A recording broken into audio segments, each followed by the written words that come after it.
Maybe he will come. Good afternoon, everybody. It is February 28th, 2024. It is exactly 4:01. This is the Finance Committee. This meeting will be video recorded and broadcast over local access channel 8 and through the town website at www.eastham-ma.gov. And we are happy to have some folks here from the Climate Action Committee, and so I am going to go directly to the agenda, and that is number 5 for new business. So I'll turn it over to Roberta and her cohorts. Thank you, Mary. May I just introduce? Certainly. Yeah. Good afternoon, everyone, and everyone remotely. I'm Roberta Longley, and I am the chair of the Climate Action Committee. I have with me today John Boyney, who is a member of our committee, and Jack Hadley, who is a very active volunteer on our committee.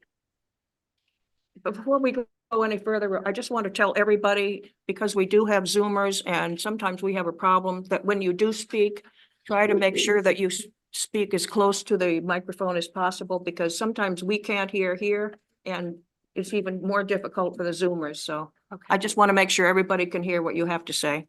Thanks. Sure. I have some brief remarks, and just so that I can be more articulate, I've written them down, so I'm going to, it'll appear that I am reading, which I am, but I hope that it'll be brief, and then we'll have time for questions and answers, hopefully answers. Recently, the Climate Action Committee recommended to the Select Board that it include an article in the warrant for the 2024 town meeting to allow Eastham residents to vote on whether to opt in to the new Massachusetts Specialized Energy Code. In December, the Select Board did vote unanimously to include the article in the warrant. Today, I'd like to share with you our main reasons for making this recommendation. I believe you've received the written materials that our committee provided to the Select Board, the key questions and answers document, as well as a Department of Energy Resources model article language, and whatever is fashioned for our article in Eastham will be very, very close to that language. It has to be. And of course, we're here to answer any questions you may have after that may arise from what I'm saying. In the meantime, I hope briefly, here are some main points, our main points. First, the UN's 6th assessment report of 2023 on climate change states that our global climate continues to change rapidly and that coastal towns like Eastham are particularly vulnerable to sea level rise and extreme weather events. We are in a climate emergency and we are running out of time. Second, the Commonwealth of Massachusetts, with detailed goals, is helping and encouraging all of us to address the emergency. A big part of this effort specifies progressive changes to state and town building codes. The focus of these stretch codes has been on increasing energy efficiency in our homes and businesses, and more recently, reducing fossil fuel use and increasing on-site solar and renewable electricity production. The first stretch code, which was introduced in 2009, has been adopted by more than 85% of the cities and towns in Massachusetts, covering 90% of the state's population through their participation in the Green Communities Act. As a requirement for becoming a green community, Eastham adopted the stretch code in 2021. Last year, an updated version of the stretch code automatically went into effect for all green communities, including Eastham and our neighboring towns. Now, the opt-in Massachusetts Specialized Energy Code that we are supporting provides a couple of additional measures beyond that stretch code update. These updates apply only to what is called new mixed fuel construction, and it makes no changes to the code for existing buildings or for new electric buildings. And any building additions or renovations continue to fall under the rules of the existing stretch code. Mixed fuel homes and buildings which use oil, gas, or propane for heating and appliances generate significant greenhouse gas emissions. Broadly, the proposed specialized energy code requires new mixed fuel construction to include solar panels where practical and pre-wiring for future electrification.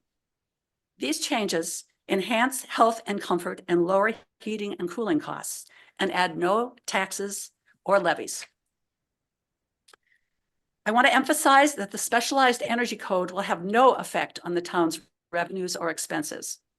To the extent that there are any additional costs created by the code, they are short-term costs that will be borne by the owners of new homes.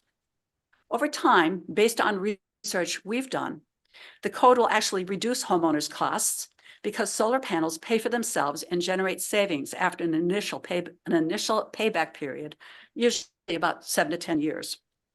Moreover, if they choose to build all electric homes, they are likely to save on the initial building costs. This is a road that the town embarked upon when it adopted the stretch code in 2021. It's clearly the direction that the country, the state, and the Cape are going, and it's up to the people of Eastham to vote on the opportunity to join the 31 Massachusetts communities, including Truro and Wellfleet, that have already opted in. Again, this is our committee's unanimous recommendation in response to an urgent and large-scale challenge. Finally, I'd like to quote the second part of our town's climate emergency declaration approved by the people of Eastham at town meeting 2020. The town of Eastham therefore adopts as its policy the objective of reducing net greenhouse gas emissions from human activity within and by the town to zero at the earliest technically and economically feasible time, and directs that all officers and departments of the town take such measures within the scope of their respective responsibilities and authority as may be necessary and prudent to facilitate such policy. Thank you, everyone.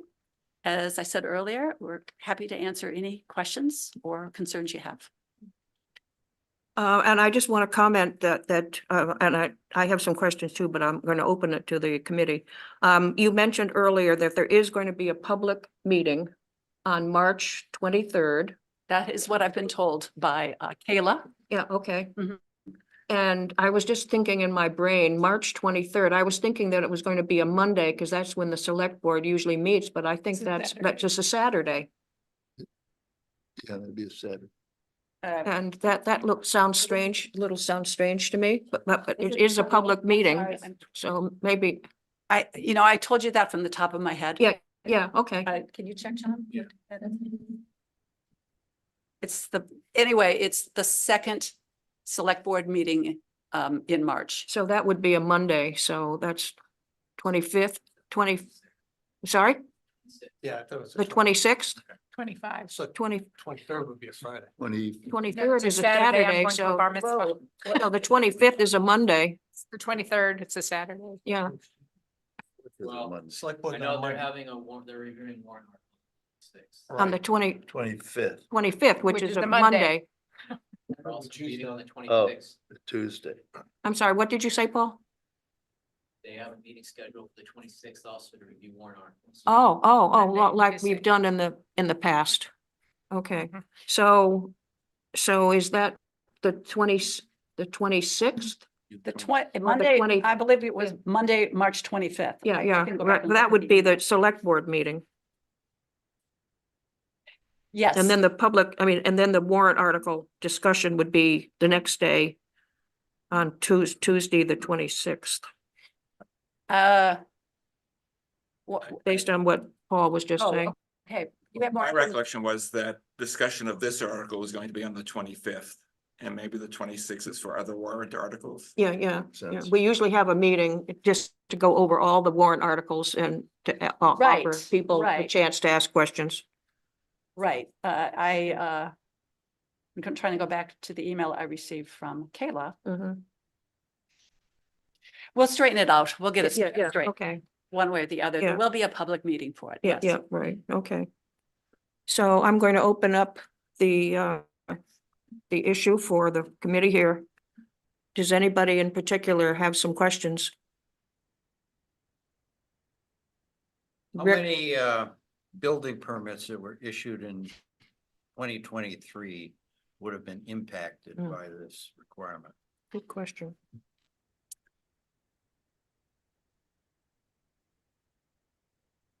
I cannot answer that. Mm.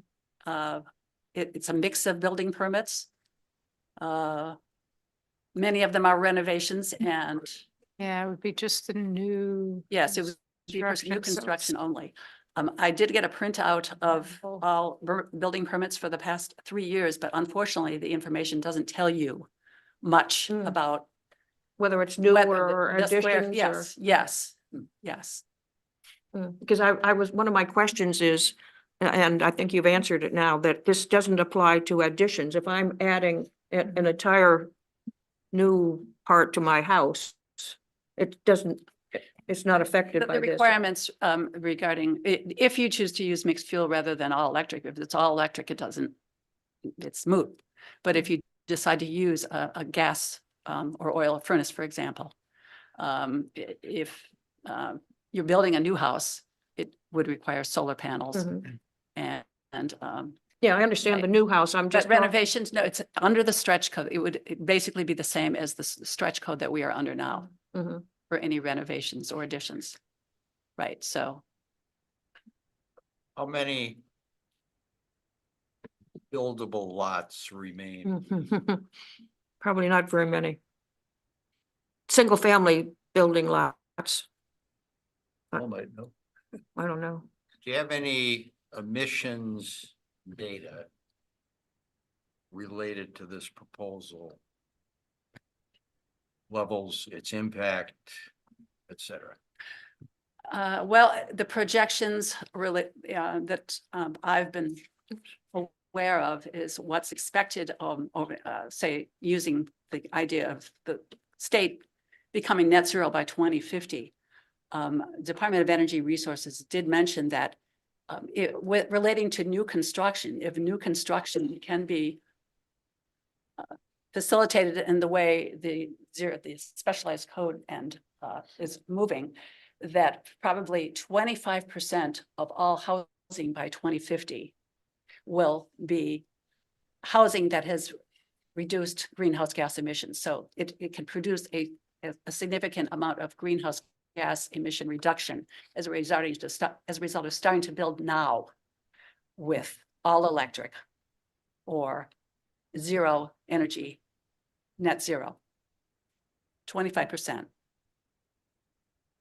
What is the data for the word significant? I'm asking for data. Yeah. Mm. Okay, well, the exact greenhouse or the estimated greenhouse gas emissions? What's the data Huh? that this proposal, this restriction? Mhm. What's the data and what will this generate in terms of emission reductions by making this a requirement? Versus taking this data, publishing it, putting it on the town website. Making it available when you pull a permit. And letting people make their own decision. What's the impact? In however you want to measure the tons of emissions. For Eastham. By making an additional requirement Mhm. regulation. I don't think the data is available for Eastham, but the projections for the state. I there. understand that, but Mhm. there's gotta be an impact that you could come up with Mhm. per event that's covered by this. Multiply it by the number of building permits.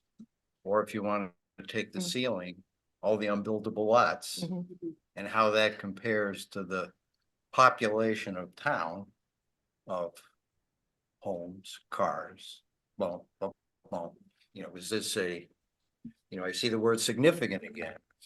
And I want some kind of measurement that convinces me before I support a regulation that says it's worth putting a regulation Jack, versus making the data available and letting taxpayers make their own decision. Can I respond to that? First of all, I think we can get you the data. We don't have it right in front of us. But my comments are twofold. First of all, it may be a requirement, but it is a requirement that actually saves money for new homeowners Mhm. because of the fact that solar panels do pay for themselves. That's A. And B, the idea that individuals should make their own decisions about this really runs contrary to the notion that we all share the same climate. You don't have your personal climate. And if you did, it would be fine if you did whatever you wanted, but it's our shared climate, and that's the reason for making a requirement as well. If you could convince me that this would have an impact on our shared climate, I would support it. I will If you provide you could- the data, I would- and it will definitely have an impact, because if it reduces greenhouse gas emissions, It has to be measurable and have an impact. I agree with you that there may be economic opportunity. And if there is, and you package it properly, people should make that decision. Yeah. It should be out, you know. You'd well, want to do it if the data supported. You it, would. Right. It would Yeah. be, You'd wanna right, do it. right. But in the absence of data, you know what I mean? If you had the data, like you say you have it, it should convince, it'd be a no-brainer for people to implement it, right? Well, But left to actually, themselves, you're then dependent upon the individuals to come to that conclusion. That's what you're concerned. the data are actually much stronger on the economic impact. And I think that would be much more convincing to a new homeowner. The data are available for Right. reduction in greenhouse Right. gases as well, but I think that's not something that people necessarily respond to. Right. Sorry. I would just put in, it is being an epidemiologist and data-driven thing. It's very hard to get local level data that's meaningful in a bigger sense. But what I think might be very useful to people trying to make that decision is there's a lot of people who've gotten solar panels already. And you can start collecting some anecdotes, and I'll give you mine from Samoset Road. The house is gone now. But I put on solar panels in 2012 at a large cost. I didn't, rent them or lease them, losing my voice. But I was told by the installer that it would pay back in about 5 years, a small house. I broke even in 4 years over there. I was paying completely recouped the cost of putting them on, paid no energy bills. My father and my brother paid no electric bills because I net metered to my father. So it was, and then it started, the meters were going backwards. I was making money after 5 years. Those Well, panels. You weren't making money, you were net metering I and was collecting net a metering balance. and That's illegal. right. It wasn't no, you got SRECs. Oh, The SRECs, you get a check. Send you a check. Oh, Right. they don't do So- that anymore No. though. Yeah. They do, I get a check now on my new property. I get a check every month from Eversource.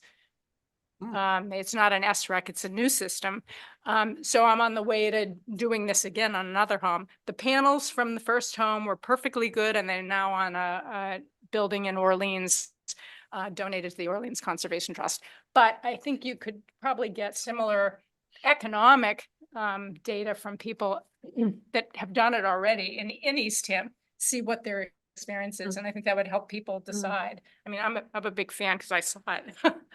Rick, Was your group? excuse me, Rick, I'm gonna ask you to do a, Was your group the group that sponsored the solar discussion that was held at the library a few Yes. months ago? yes. See, I thought that was very effective, and it generated a lot of enthusiasm. Thank you.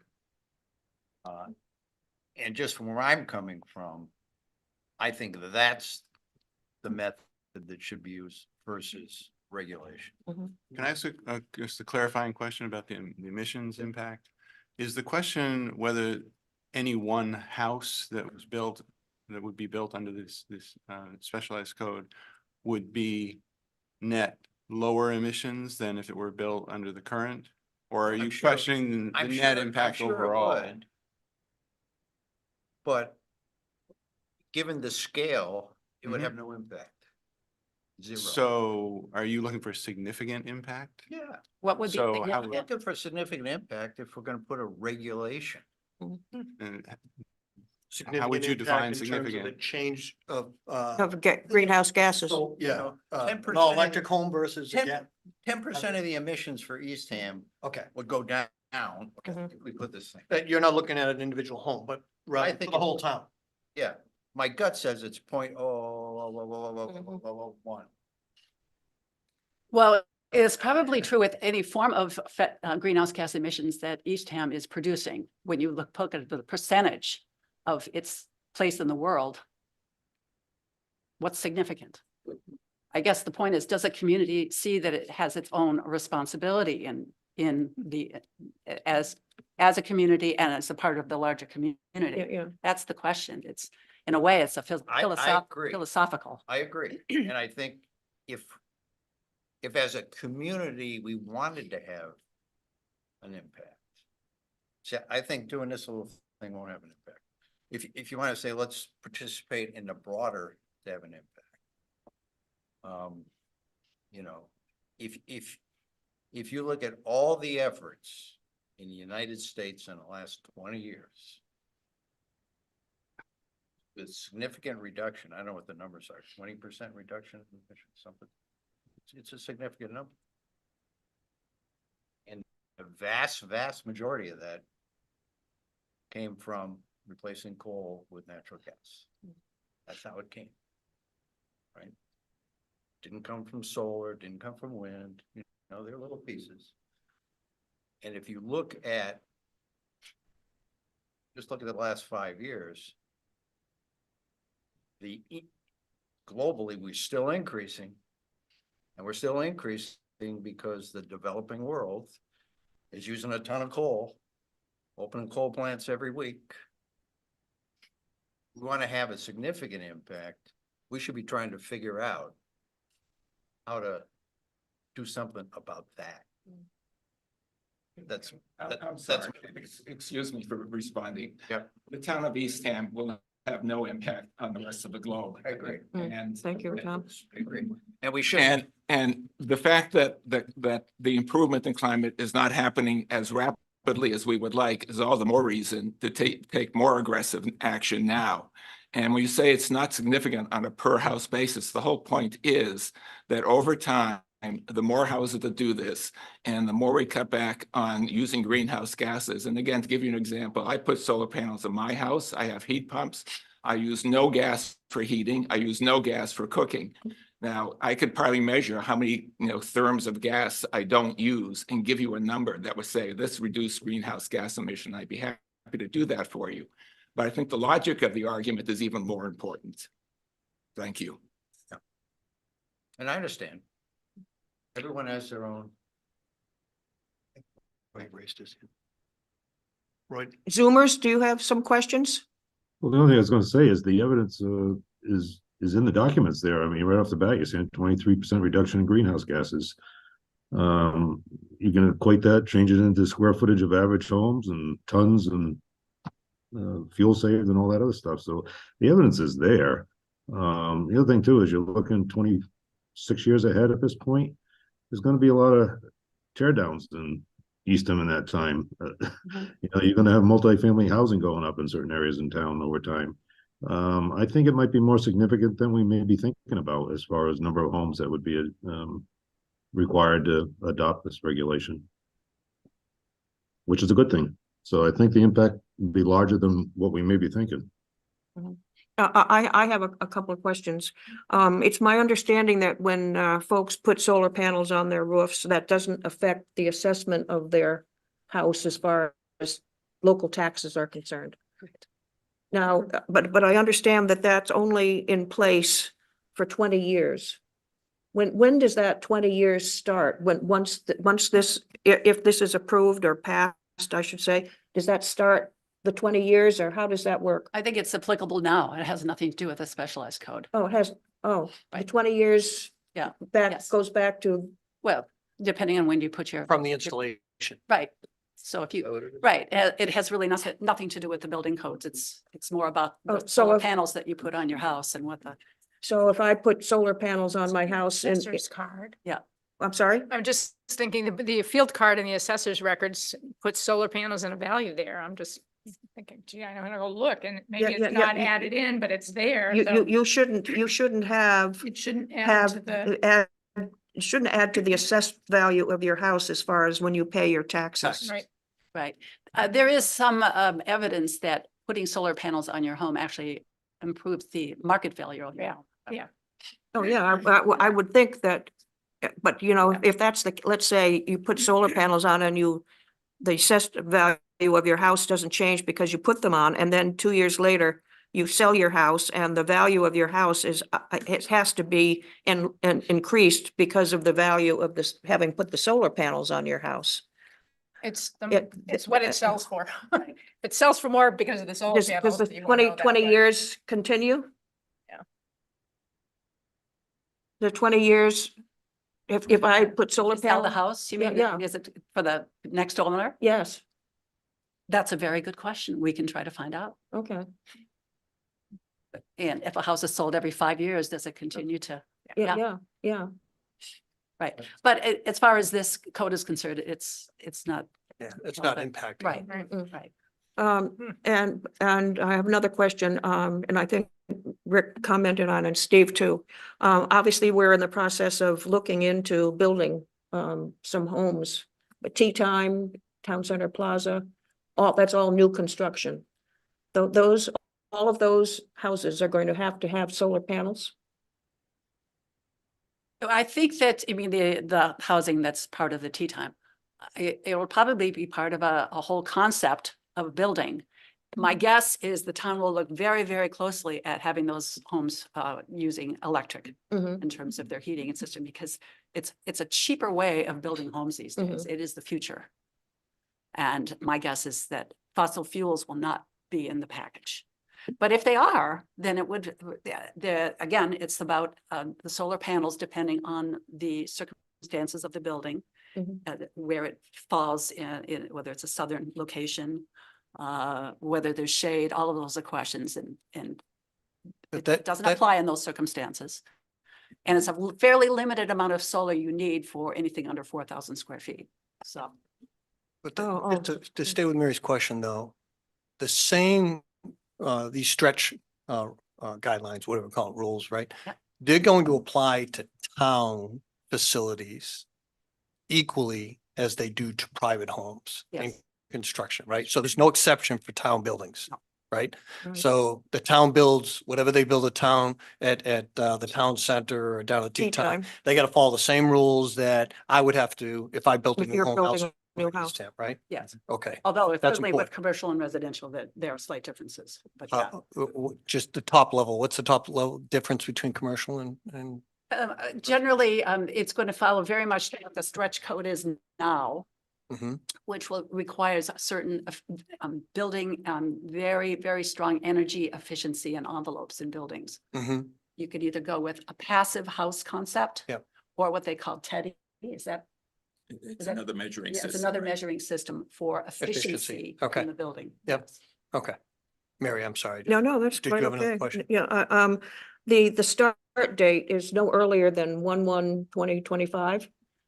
Do we have a choice of, we'd do it later? And is that a date that's determined when this passes at the town meeting? Well, we're suggesting January 1st, 2025, because it's got to be at least 6 months after the town votes on it. Mhm. So it would Well, either town be meeting is July in May, 1st yeah. or January 1st. We wouldn't qualify for July It 1st. has to be either July or Yes. But January. it could be even after if the Later. town decided it wanted to do it after. Mhm. January 1st would be the first opportunity. Okay, and that's a date that has to be, it would be in the warrant article? And as I understand, Jackie and town council are reviewing the final language for that. Mm-hmm. I did include a model language. Yep, you from the did. Department of Ed- So it's going to be very, very close to that. You mentioned are there different requirements for commercial versus residential? In the stretch code and Yes. how about in this? This, in terms of the multi-buildings Yeah. or larger buildings, Multifamily. yes, instance. it reflects very much the stretch code. They're very, very similar. They're really, the stretch and the specialized code are really merging in terms of energy efficiency in buildings. Again, to reiterate about the specialized code, it's really about encouraging and incentivizing the use of electrification in heating and Right. maintenance But, of a building. And if you choose, there's still the option is to choose, if you want to use fossil fuels in your building, you still have that option. But you've got to compensate through the use of solar and also preparing the building for future electrification. So, Commercial has the option. so to follow up on Mary's question, for the multifamily complexes that we might be building, Mhm. there would be probably requirements for solar and electric. If the buildings are built with fossil fuels, Right. with the use of fossil Even in fuels, the multifamily. correct. And then my only other question is on the electrification, well, I have a couple. So on electrification, what sort of upgrades, would houses be required to have 400 amp services, for instance, or? It depends on the size of the house. Yeah. It's not required. It would be, it's required to be, like I say, pre-wired so that for the size, okay, so that for the size of the house, when whoever owns the house wants to electrify it, it'll all be set up for them. I would think that maybe a kind of a normal size house already has a number of amps relating to Yeah, power anyway, so maybe you have to add a couple more that you would normally. right. So, But that's not in this material, what the formula for what size electric capacity a house would have to have. no, no. Do we have any any of our electrification?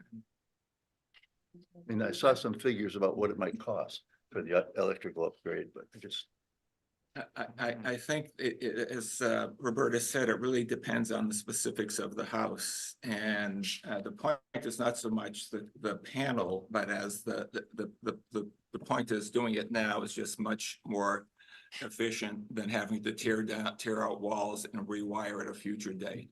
And that's why the special ed code requires that pre-wiring, really just for construction efficiency more than anything else. and then the other question was on the solar, what about houses that have a terrible exposure? Or are they gonna be required to put panels on regardless? If it's not feasible, then no, Or if infeasible is, meaning that it's, Oh, where you yes, get out. it's just, Facing the south, it, in if some it's not, if capacity. it's either in under trees and it's Mhm. not going to be able to use solar, or it because the way the house is designed, it can't Mhm. use solar. And so it's not necessary in a so house like that. that's gotta be written out somewhere too, right? Yeah. 'Cause other It other is, towns it have is. accepted this. Yes. It is written out Yeah. on how they would obtain a waiver for something like that. Oh, well, it's the Department of Energy Resources has a full code on this. So yes, it would be. All right, so I'm assuming that I have a solar company come out, they look at my roof, they do a plan, they show where the sun sets and where, it rises and it says you don't have enough. You don't have enough, that Right. warrants, enough sun to warrant putting panels Putting on one your on, roof. yeah. So that Somewhat. report is good enough that I I- give to the town, or is it much more difficult than that? I'm I, looking at the cost to the homeowner to try to justify that he lives in a shady neighborhood. right. What type of shady Well, neighborhood? but think about it, right? We just passed zoning ordinances a I'm- year ago, said you can't cut down trees, right? Yeah. And now someone's gonna be up there with a chainsaw trying to get Yeah, enough sun on To his get the roof. sun And then he's gonna be paying a bill because he cut down the tree next door, or there's and enough having, buffer. having I'm to put some exaggerating. trees up That's in the order to kind of replace the question. one he took down. And that was a big change we made last year, and there's still a lot more coming. Any thoughts on that, you guys? I don't know if we have it in front of us, the exact, threshold for power generation that would be required for you to sort of pass that threshold. Well, I think that's pretty objective when you look at the reports you get from the Right. solar companies when they come out, so that'll pretty, and they can tell you how many trees you're saving, how many gallons of oil, barrels of oil. et That's what cetera. you would need. You would need that kind of. Right, but okay, so then they give me this report and who determines that report is that sufficient to tell the town That you That I don't don't re- have to comply with the stretch goal? that's the question I have. Yes, Mhm. okay. Okay, Mhm. Yeah. Yeah. okay, what is it the homeowner's gotta do? If he's gotta go and hire 6 lawyers to go fight the town on No, this, well, that's I- not gonna be I fun. guess it's probably to talk to a couple vendors and then. Get, Couple of surveys, Yeah, okay, there's no cost. so then, if, yeah, as Yeah. long as there's no cost, that's Yeah. correct. get 2 or 3 quotes. Yeah, but we can find out. Yeah, Mhm. we don't know that. They require you to change the pitch of your roof. No, It's new construction. no. Yeah, yeah, that roof is already there. No. Yeah, construction. New No, it's construction, construction. Oh, that- plans, yeah. they can't require it to plan, Oh, No. the plan. Maybe it- orient it's in a certain way, trying to or be you're- flexible and sensible. This code is trying to be sensible on this, and if it doesn't work, it doesn't work.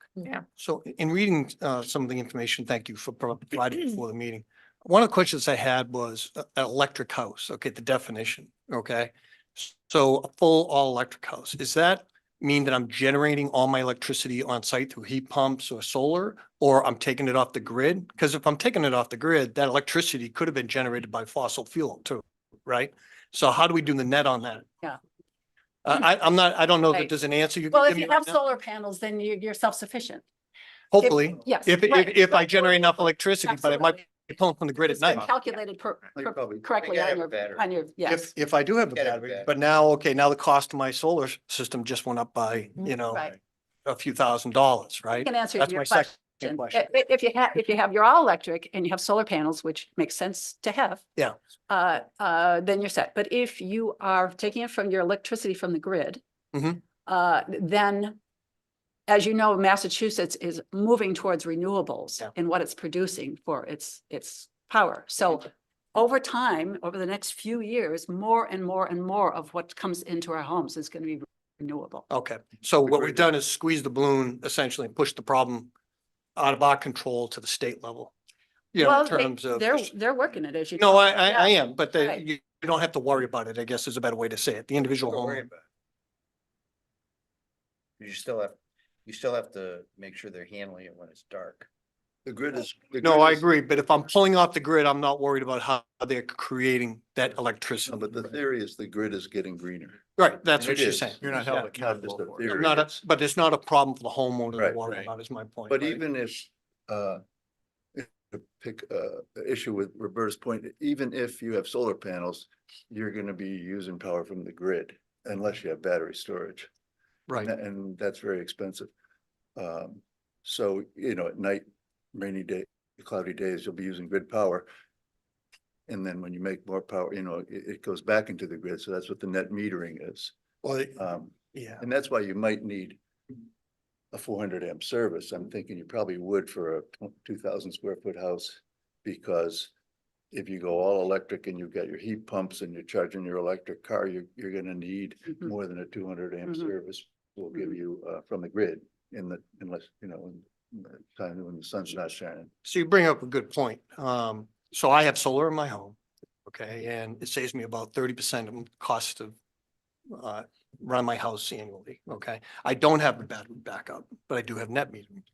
So maybe you don't have to have that battery because in the off hours, I'm pulling from the grid, but I'm pulling on my credits that Right, generate. right, So I haven't paid an electric bill for 10 years. Right.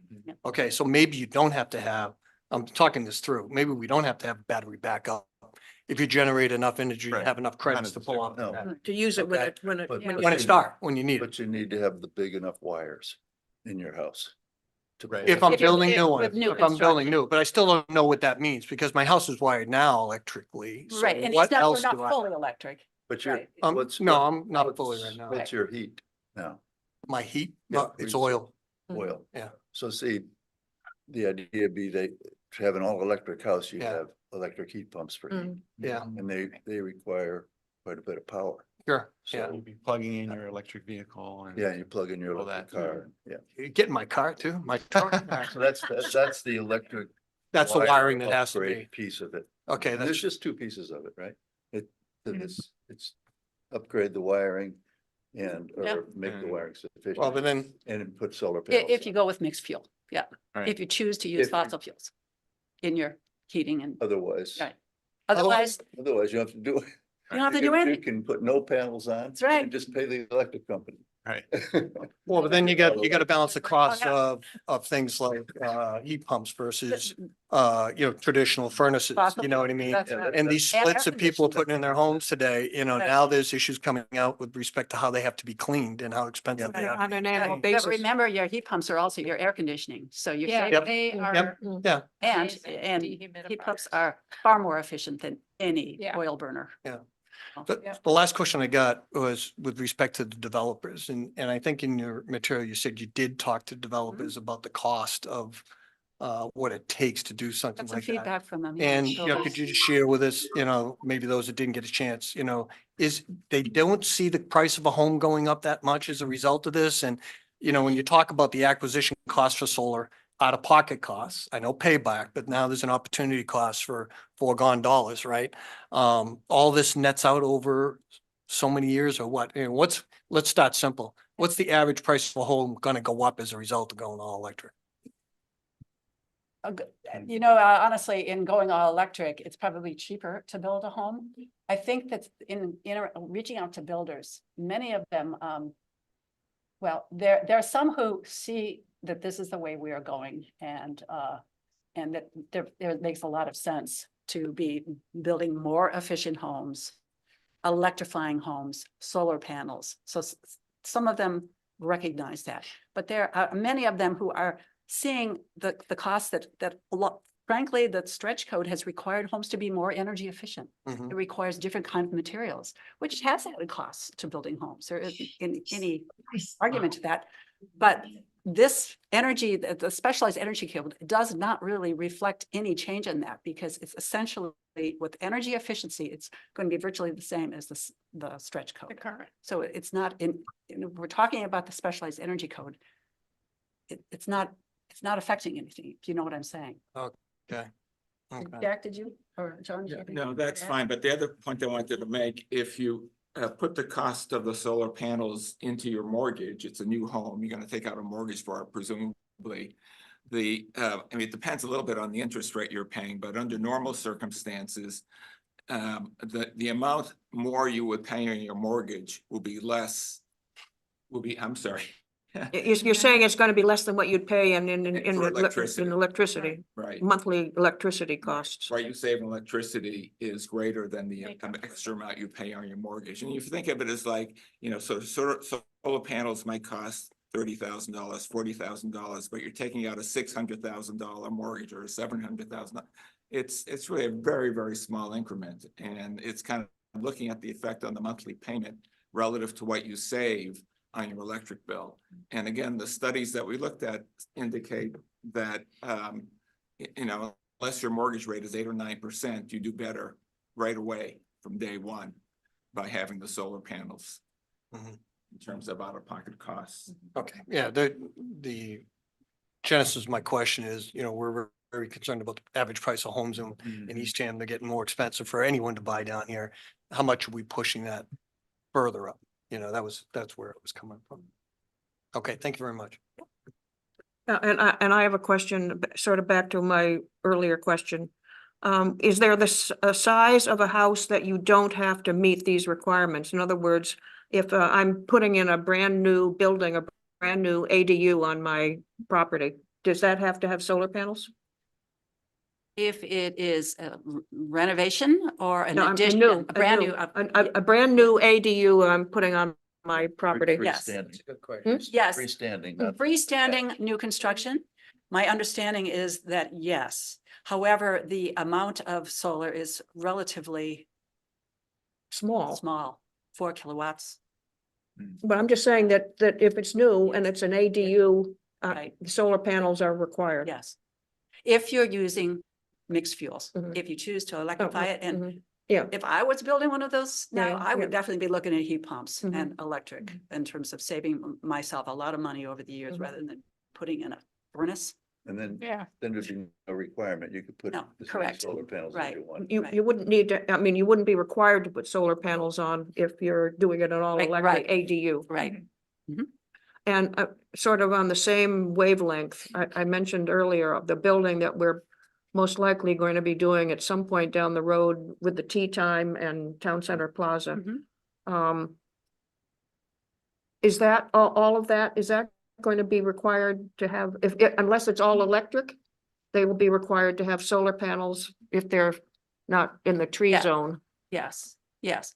And with larger buildings, the effort is there is a standard that has to be maintained in the building of the solar panels so that somehow, I don't know how the math works, but it's calculated so that essentially you're net zero in what it is you're spewing out in fossil fuels that you're saving through solar panels. So that's calculated by the size of the building. As the finance committee, if they had a proposal that did not include solar panels. and What do you mean by a proposal? Or T-TAC, Oh, it did not include solar panels. And that was a negative financial design situation. Wouldn't we be waving our hands saying, why not? mhm, And we should be. mhm.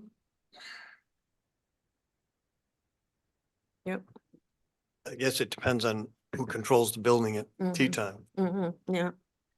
Who the, Well, Or what- the or- or the decisions could be made. Is I that mean, zoning? yeah, we should be- we should could be require, challenging Those kinds Yeah, of yeah, things. yeah, we if- could if there's require that financial be- incentive.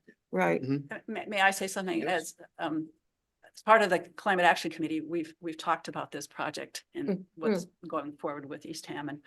And have wondering how we can begin having this conversation now rather than much later in the Oh, yes. RFP process and Mhm. talking to developers. Should we, right now as a town, think about how we envision this whole project mhm, being green and for the future mhm. rather than these data technologies? Yep, And, yep. and so would love some of your feedback on how we could start engaging Mhm. regarding that conversation.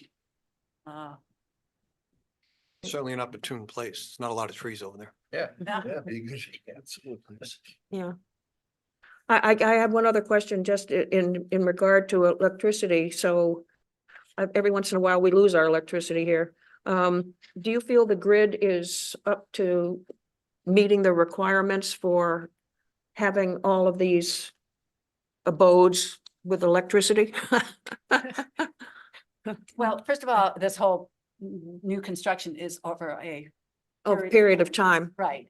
It's gradual, but so is the improvement of the grid. And my understanding is Massachusetts has some very, very strong Mhm. plans, particularly for the Cape Mm. in developing stronger Impro- systems. Improving the Absolutely. electrical grid. Along with making everything more renewable. And Mhm. maybe Jack and John have some other things they want to say about No, it. I think that's exactly right. In fact, I was watching a webinar last night going over legislation that's being considered at the State House now with regard to the grid. Mhm. And the feeling is that the state is really behind upgrading the distribution system as well as making it 100% renewable. It's not going to happen overnight. Mhm. Behind, you mean committed to, not lagging.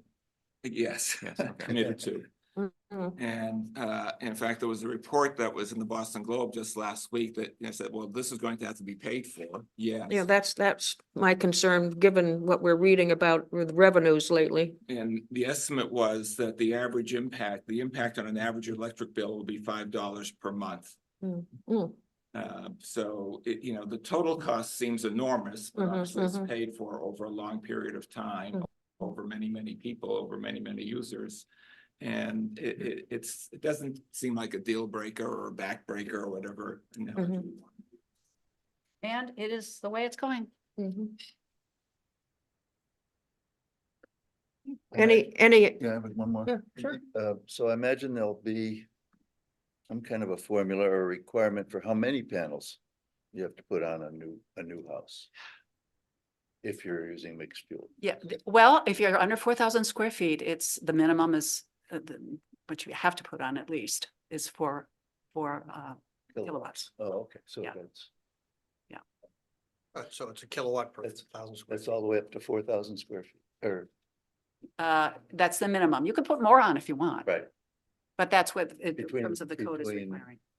0 and 4,000, you have to put 4,000 If square feet. if a home is under, if you're building a home under 4,000 square feet, minimum. 4,000 is a really pretty big house. Yeah, that Yeah. is. Yeah. That's a good size house. A minimum of 4 kW solar system. If it's under 4,000. yes, right, Most of it. yes. Yeah, I would say most of the How about it? houses How here. about 4,000? Again, that is, if it's a larger building, then there is a formula. Formula. Well, Yes, Yeah, I know some of them are huge. 5,000. And there's a formula for those. So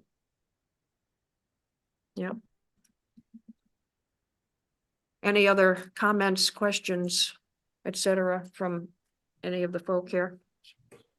Paul? Yeah, so first of all, thank you for coming in. You talked initially about drafting the language for town meeting in the warrant. If I can make a suggestion, if you could put some of the numbers that you have in your appendix presentation, pages 5 and 6, into the language for the warrant, I think it would be clearer for people reading it and figuring out what exactly it's going to cost them and when it will pay for itself. my understanding is that the article itself has to read a certain way for legal reasons, Mm. but maybe there is an opportunity somewhere to give this public information, and maybe you have some thoughts. In about the summary, Yeah? when you have Okay. a warrant article that's written, and I'm assuming, as you've described, it's whatever is going to be in there is going to be reviewed by legal counsel. There's also the ability to put in information underneath it on what's called a summary. All right, And that would be my suggestion, because I think just it's nice that you're here and you're explaining it to us, but my neighbors are going to go, all right, so what's this going to cost me? Is it going to cost me anything? And then they're going to get to town meeting and go, huh? So if there's a way in the summary, if the lawyers let you do it as part of the warrant or whatever it is, I think it'd be a good idea. okay, I had asked Jackie if there was an opportunity to do that. I have not heard back from her, but I guess there is, with every article, some opportunity Yeah, to there's a summary. provide more. But We yeah, need the I think article itself. Mary's right that there's a summary, and maybe that's the way to do it. Okay, thank you for the suggestion.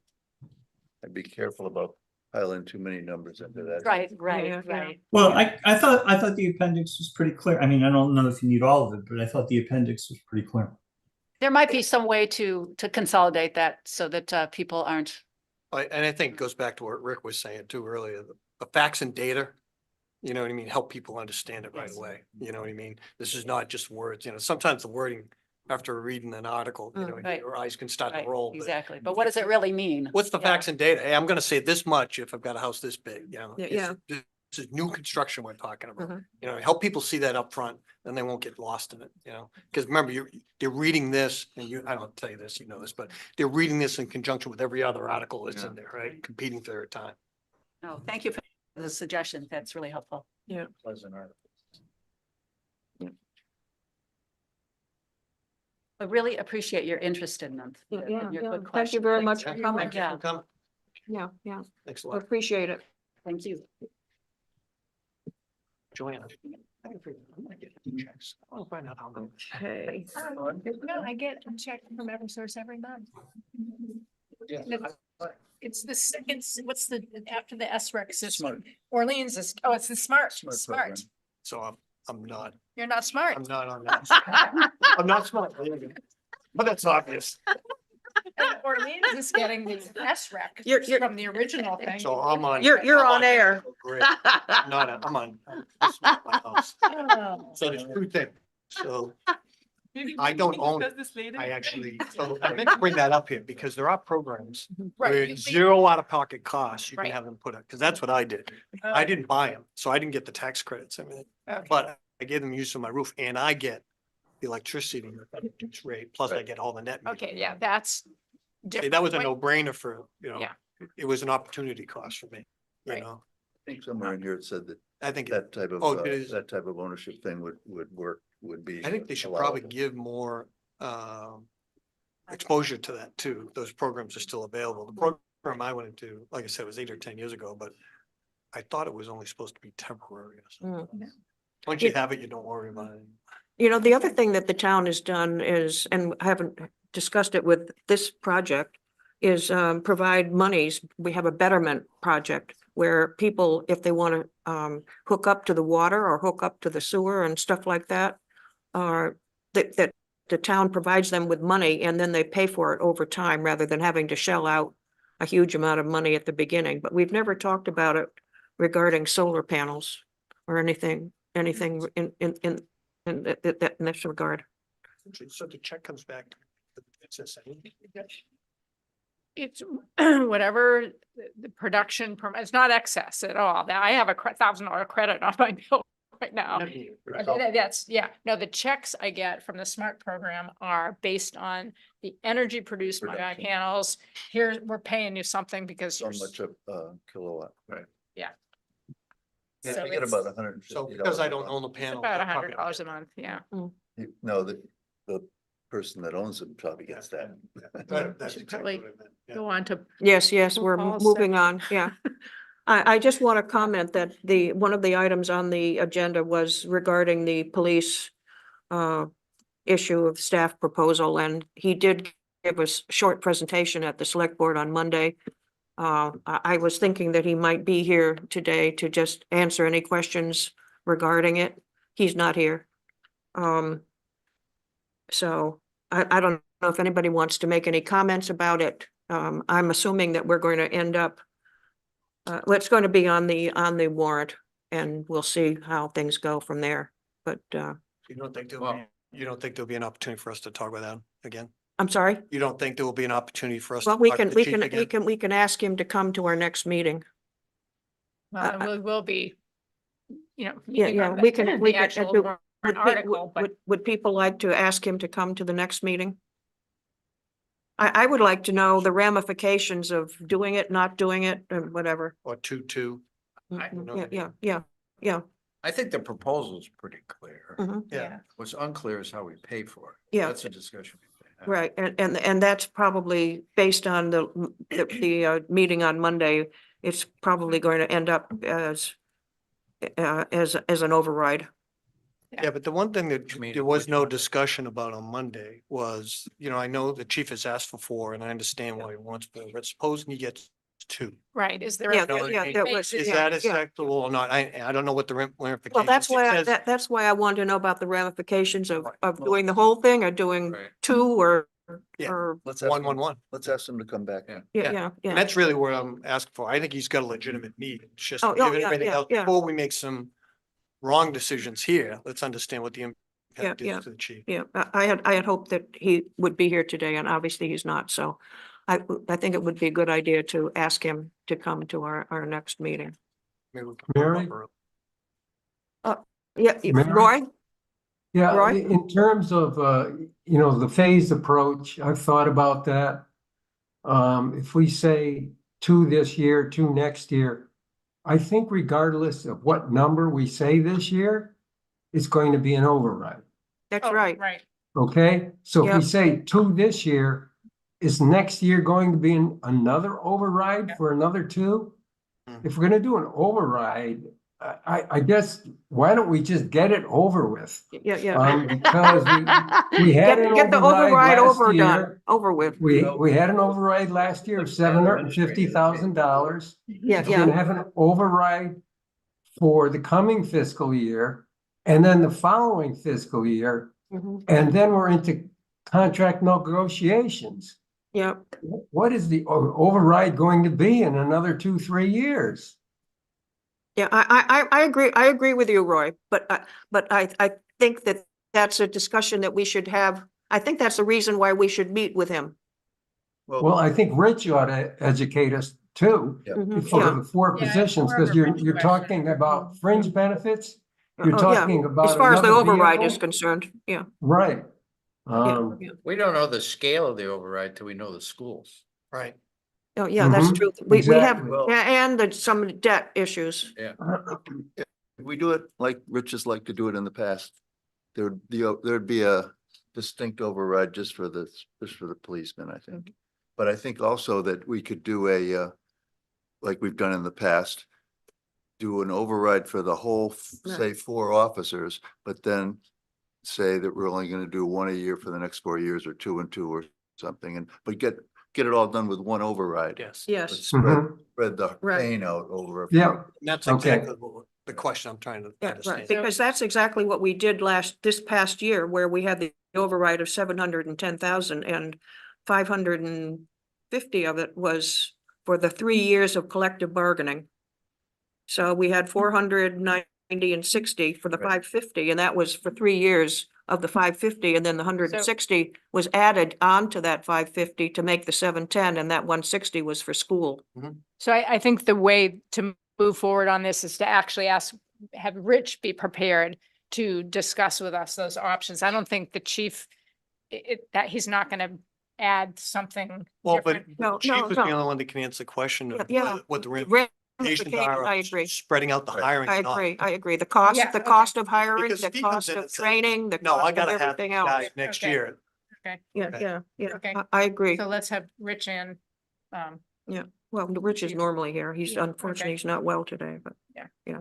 Okay, Okay. so I think everybody agrees that we would like to have Rich join us at the next and meeting, and- hopefully. Adam, Okay. Chief. Chief, Yeah. I'm Rich, yeah, I'm sorry, Chief Bohannon. Yeah. Yep, thanks. Okay, Policy.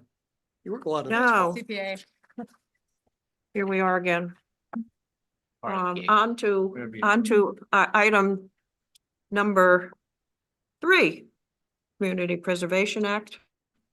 And I'm not sure how you'd like to do this. They have received, the committee has received the draft of the articles for the CPA. So I'll let you, I don't know what your thoughts Well, are. It's really up to you. You all have the information. Hmm. I'm happy to try to answer any questions on them. We have, what's it, 7, 8 proposals. They're spread across all of the CPA funding categories. At this point, CPA has reviewed them and made their recommendations to recommend funding for all of them. There's ample funding this year to cover all of the projects and then have remaining funds, undesignated funds left over. How much? I can, well, I don't know what you have. The total grants that we're requesting this year come to 1,834,700. Those are the 8 grants that we're requesting. And at the moment, and this is as of January 31, and this is obviously before any money's coming in for next fiscal year. For this 1,000,002? I'm sorry, Before this 1,000,002? that, Yes, yes, yeah. Right now, we have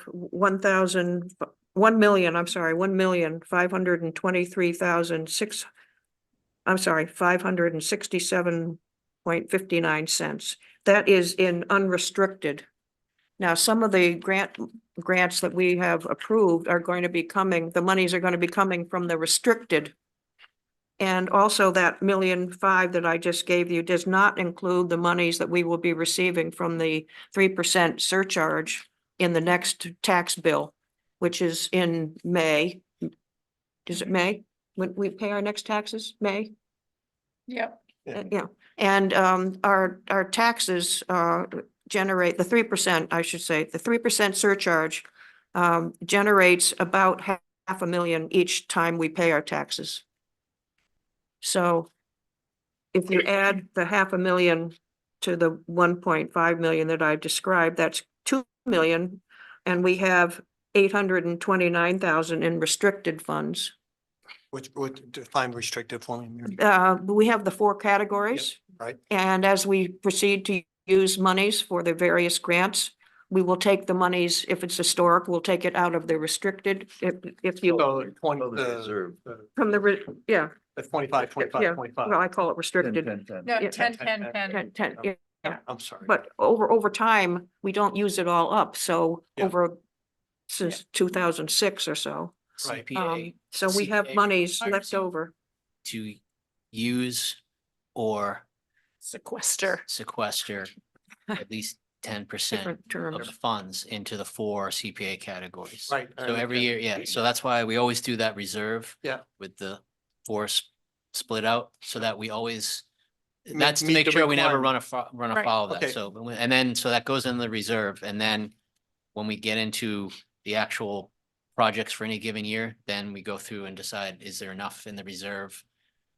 We use the reserve Right. first. Reserve. Use the first, reserve first, and then it's Then where you go goes- to the unrestricted goes to- fund. Right. It's But we always put back- 55%. Right. Oh, that's where I was going. So Yeah. I understand restricted now. Yeah. Now, is there an unrestricted? Yeah, And right. How much is in that?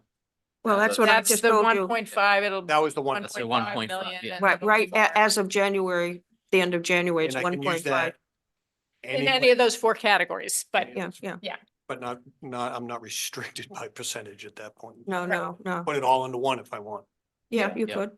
Yep. And as I said, that 1.5 does not include the 3% surcharge that we will be Yeah. Right. receiving with the second payment of Right. taxes in the spring. and And just. that's about 500,000. And 2 of these projects that we, and by the way, the CPA votes were unanimous on all of them, I'm pretty sure. Yes, they were. And what the biggest chunk of, categories, historic preservation, and it's the Massasoit Road, the thrift shop renovating, and the schoolhouse Schoolhouse addition. Museum. The Historic Preservation Fund, didn't have much in it, so there's gonna be, that money is gonna use a lot of the unrestricted for this time, but the balances are plenty, but there was a long discussion about, gee, that's a lot for historic preservation, and, okay, I'm gonna blank, what's the member's name who's from Historic Preservation? Mark.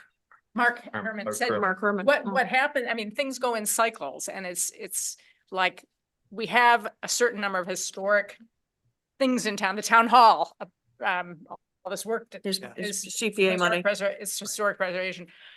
When those are done, there's not a whole lot kind of unexpected left in historic preservation. So even though it's been big years for historic preservation, that's, these are big projects and they're done.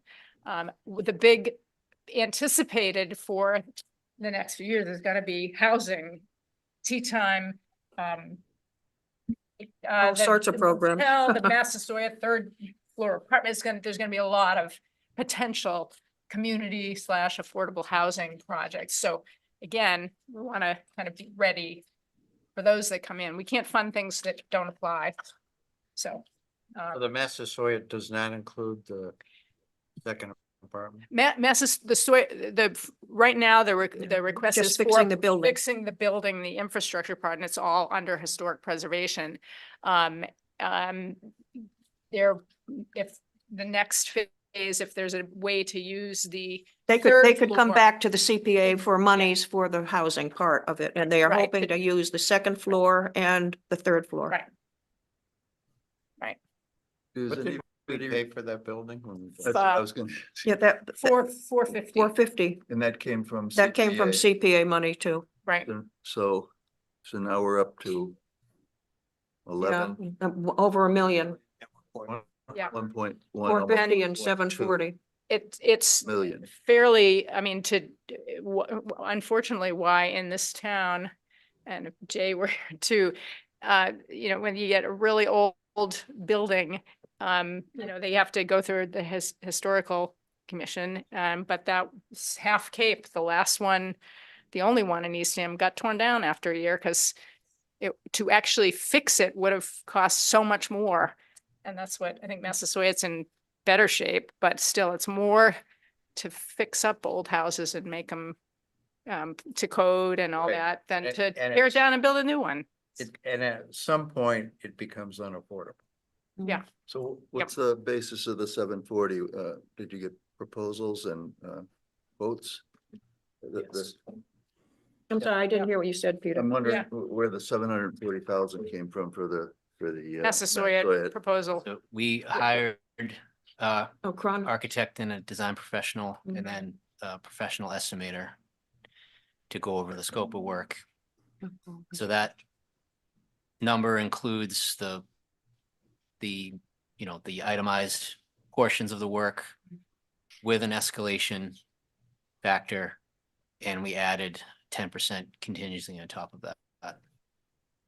And as Will you- the building still be used as a thrift store? Yes. Mhm. The That bottom was one floor. of the major reasons for the purchase, was to make sure that the thrift store could remain in operation, because they don't really have anywhere else in town to move to, and the proceeds from the thrift shop Help the Council on Aging. are Mhm. an overwhelming piece of the COA operation. Paul has a question. I do, staying on that. Let me work backwards. So the money raised from the thrift shop helps fund COA. Do you know how much money they get from the thrift shop? I don't have that information. I put it, it's in the CP application, but I don't have the full, we have a number.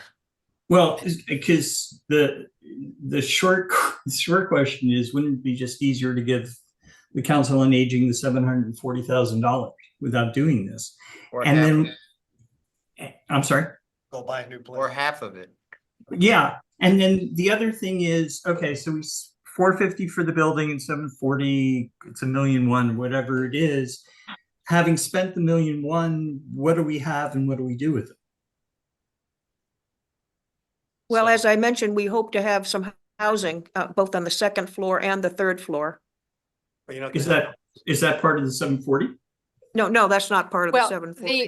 the, Well, it's part of the 740 to make the building so that we can use the second and third floor for housing, but it's not, it's really to preserve the building, I should say, it's to preserve the building, and Right. provide the opportunity to for housing. to renovate then for the two apartments. Right, So money to come to renovate for the apartments. right. And Right. and and that those, could come out of the housing category. right. So, you know, And income from the, from. And then where it Rick would was be going rented. and where maybe Paul was talking about too, I'm kind of wondering, you know, I don't want to be facetious here, but you know, there's a movie called The Money Pit. At what point do you stop? Mm. You know, when you rebuild, you know, unless there's a historic reason for definitely Yeah, and that's, preserving and this. that's, Well, and that's why it was purchased, because there would, the agreement and all the players, it is an historic, and maybe Paul, you can say more about that, but it's because it was the one of the, original. yeah, The stores. oldest preserved general store, General store. 19th East century era Okay. general store. In in East town. Ham? Yeah, and I believe Lower Cape, Outer Cape, there's not really any left. So Yeah. I mean, these were ubiquitous back in the day. 'Cause Yeah. every town had multiple, and this is one of the last surviving examples of that. Mhm. I mean, the rationale for the purchase last year was a combination of all these things. It's historic preservation, it's keeping a part of the local character and all that stuff. It also had making sure that the nonprofit COA thrift shop had a place to continue to operate. Yeah. And then there were the two housing units. So it's one of those projects that it probably doesn't really pencil out great logically, but it's a community value. Okay, of if that's the thing. way we're going into it, let's just go into it with those eyes. That's all. You know, I was going down a path. At what point does the assessed value? Mm. Yeah, well, that's why I bring up, never- it's just, never make it, it's a you know what I historic mean? preservation piece of, and like I said, I mean, that I think was a lot of the factors Mhm. into rationalizing the purchase of it, is like this combination of preserving the past, Right.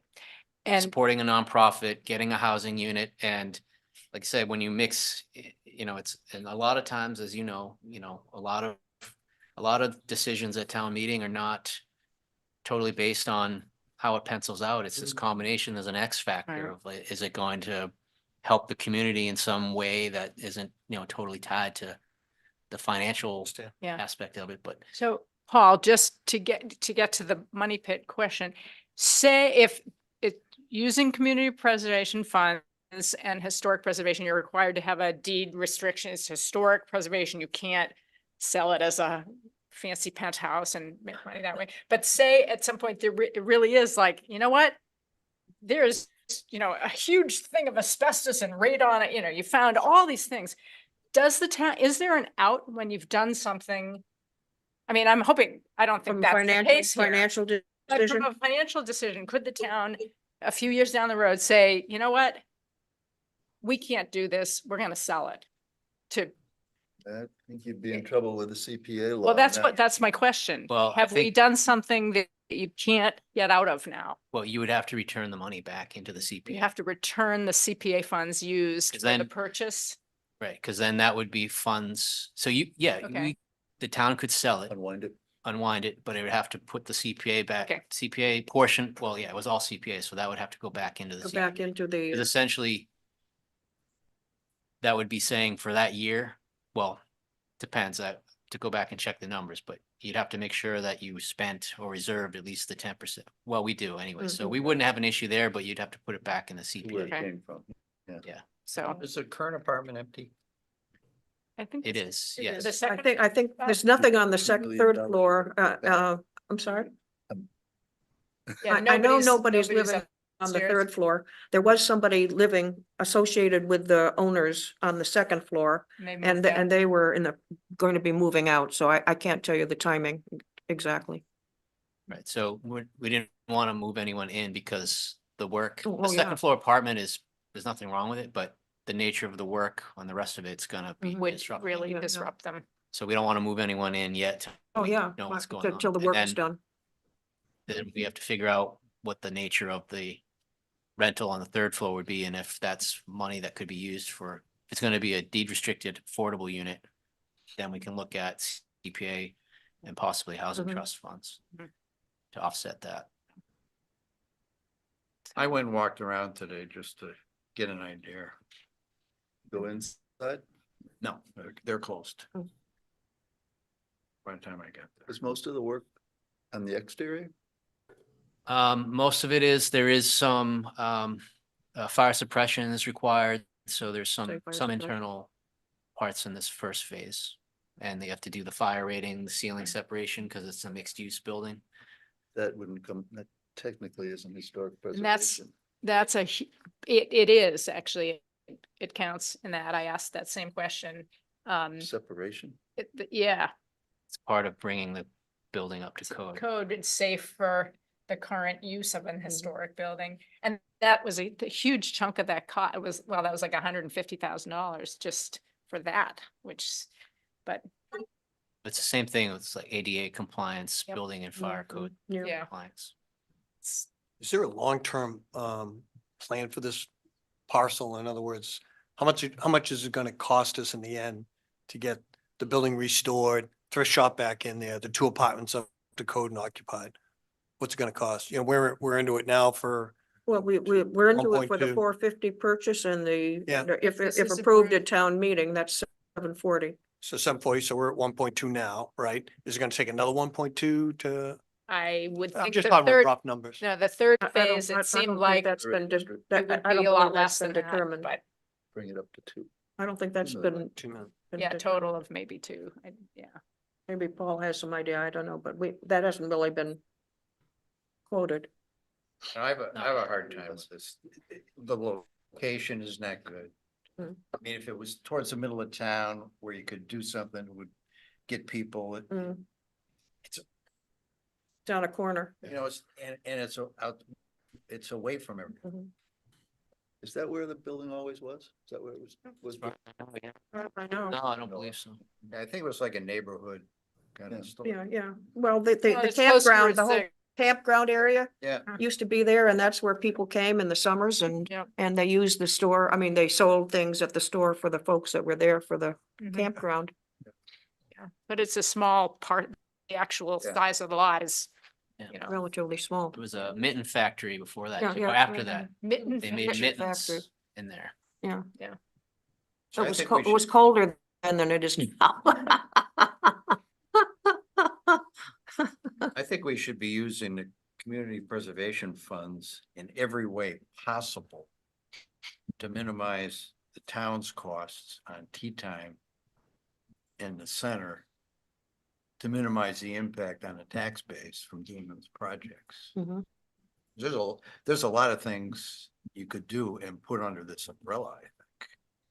The housing pieces, the rec pieces, Well, that's one of the reasons the housing The Trust last article. put in the 400,000 to move it into restricted funds Mhm. in preparation for that. Housing. And remember too, that what's not in the CPA funds, but's been funded every year up, at least for the past decade. To Is 2006. the housing or- trust.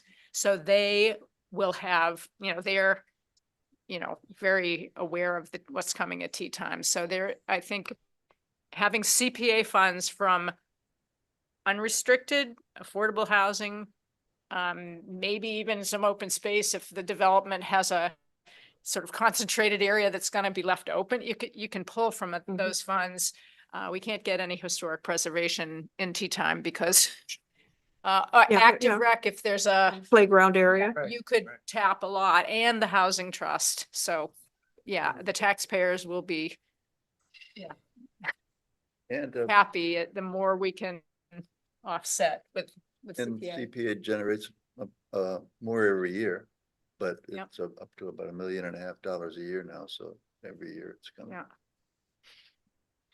I just So- want But I- to, comment on that because, the last 2 years, we did receive close to $500,000 on matching state. funds, but this year it's only only half of that because the real estate businesses Right. declined and so From the state. to the From the state, state matching, so matching. this year is only 258,000 versus last year it was 451. 451. Yeah, But the local goes up every year with our taxes. right. Right. Well, the assessed value goes up, the The 3%, 3%. Right. the taxes go up, the 1.5. 3% goes up. Right. I know this year it's pretty heavy on the affordable housing aspect of where you're putting the funds. Over Well- time, Historic No. preservation. Historic is. historic, Yeah, This one is historic. that's right. that's Yeah, right. this So is- I can I give keep thinking you of the apartments. over the yeah. past since 2012. Yeah.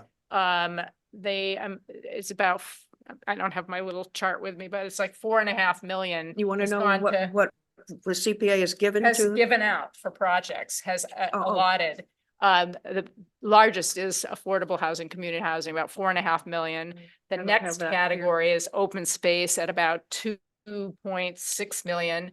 Historic preservation was like 1.7, active rec was like 1.3 million. So that's Okay. what's been from 2012 to fiscal So year it's like 2022. 4.5, 2.5, 1.7 historic, but 7. historic's Okay, gonna roughly. bump up because of these last year and this year, town hall, and if this one passes. Yep. Historic preservation will bump up a little, but community housing has been the big one, going into the housing trust, supporting, when other, like the project in spring, remember the name of it, when we funded Spring Rock, $100,000 for Orleans. Spring stuff, Rock or 'cause they'll Rock take Spring. Eastham residents. But That's like over the last 10 years. Yeah. Yeah. Yeah. Oh, that's good to know. Does that come out in the CPA report?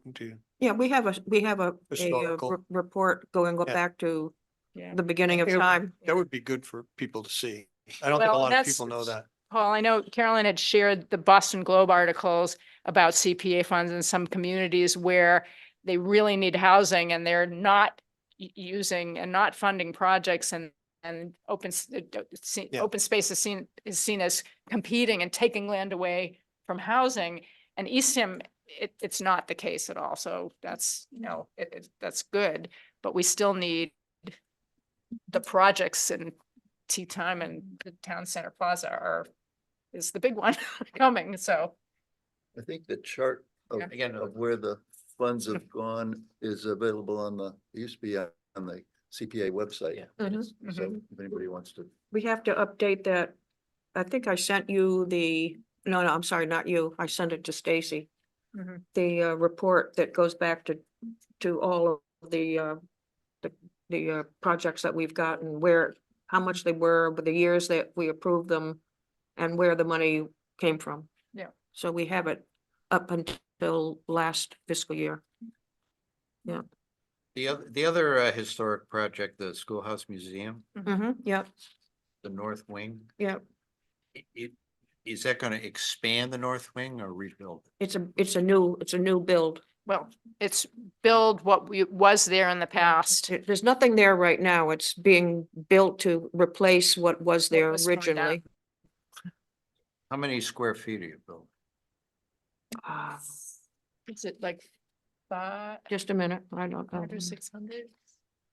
The historical commissions, they're storing a lot of stuff in the basement. They don't have space to, they don't have room for a lot of the Well, activities. the they wanna basement do. is humidity controlled, but they want to move a lot of the stuff up They- to be on to show display, it, you know. to display the documents and so forth that they have. It's smaller than 1,000 square feet, isn't it like 800 square? feet I'm or looking to something? see. Yeah, just a minute.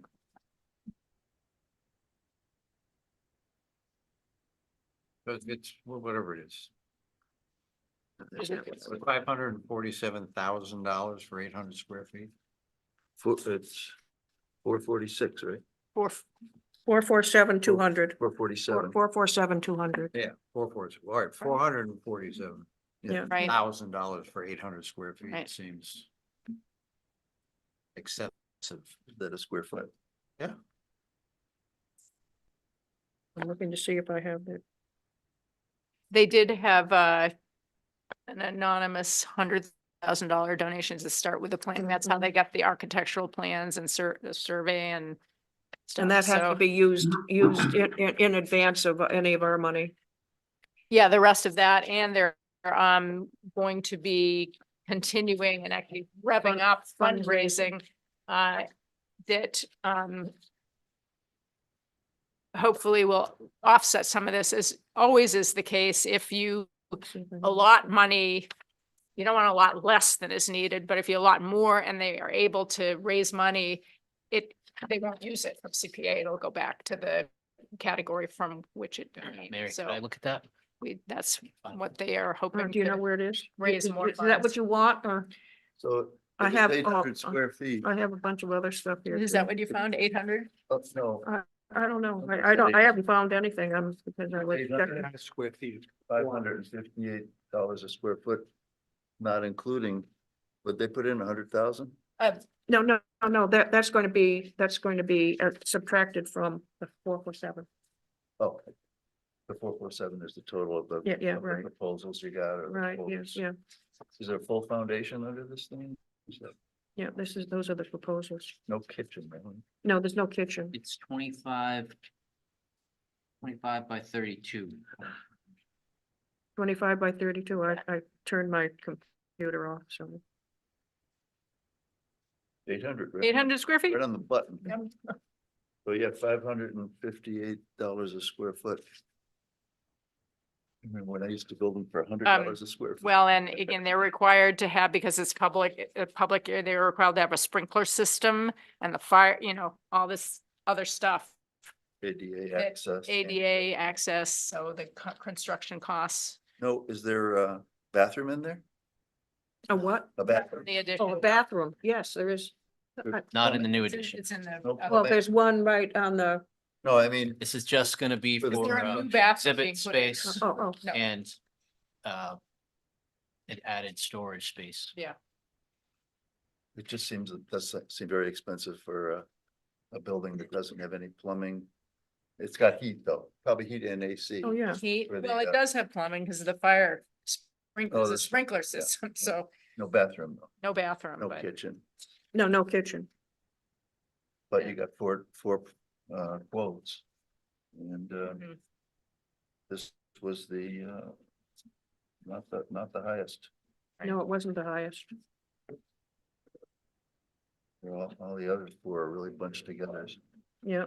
It is Actually, cheap, that- it is cheaper per square foot than the Rock Harbor Master proposal. Which Cheaper than the high school, didn't too. happen. Which has not been built. What else? So that's the. is anybody gonna ask about the skate park? Any other, I any, support that. oh, So, oh yeah, Take what was over the from theory that. on the, like, what do they call it? Sequestering the funds for the housing. the trust 400,000? Other than just giving it to them? like we have in the past? Giving it to the housing Yeah, trust. Affordable is Housing what Trust.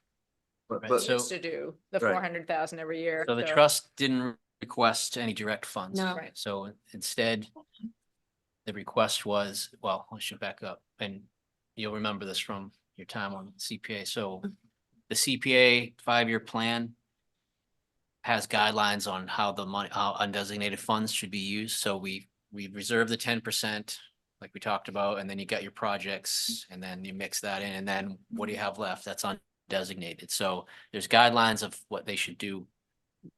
And 40% of that, the guideline is that 40% of your undesignated funds should be put into the housing, CPA housing reserve.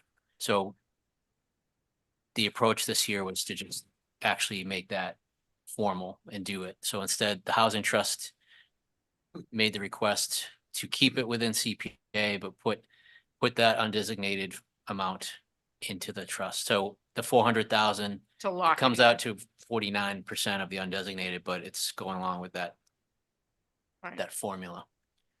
So it's not being spent on any actual project this No. year, but it's Just locked in there. into It's kind of waiting for. affordable Well, it could housing. be spent on tea time Yep. or time. Could, Yeah, right, right. but it's in their reserve fund now. Right. It would, It's in the reserve versus the undesignated or whatever you want to call it. So that 5-year plan also had a percentage that the community recommended be used for open space. 10%. No, 30%, like 30%, 40% for Is there any thought of housing, Well, and the- 30%, 30%. 30% into the open The space? five, reserve? 5-year plan, it isn't that it should move into restricted, it's just in general, It's the people like to target. Be see used the for those target purposes. used for that Target reason. area, yeah. The open space reserve now is up to 4.5 It- million, and we've that's got a lot of before money the, in it's here. gonna be 5, and we haven't purchased property in a while. Not million. So it's 500,000. When it gets the next lump, it's gonna be So 5. That's why something. there wasn't a similar request for the open space. There's, in a way, you could say, well, let's move it in, but you want to sort of Right. No, I think get the it. two, well, I think it's different than housing. Housing, you know, you're gonna need it. Right. Still got 30% of the tanks. Right. Sure. right. But the few things that could come up and be amazing joint projects, the big tracts of land, tea time aside, we know that's coming. But the chapter 61 land, 28 acres along Higgins Road, and that's in chapter 61. So town has right of first refusal.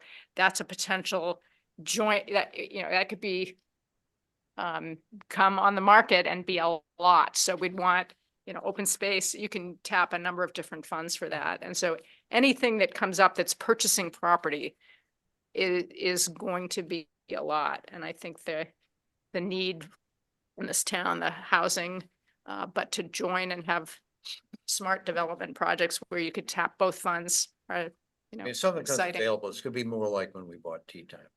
I mean, you're gonna have to have a special town meeting.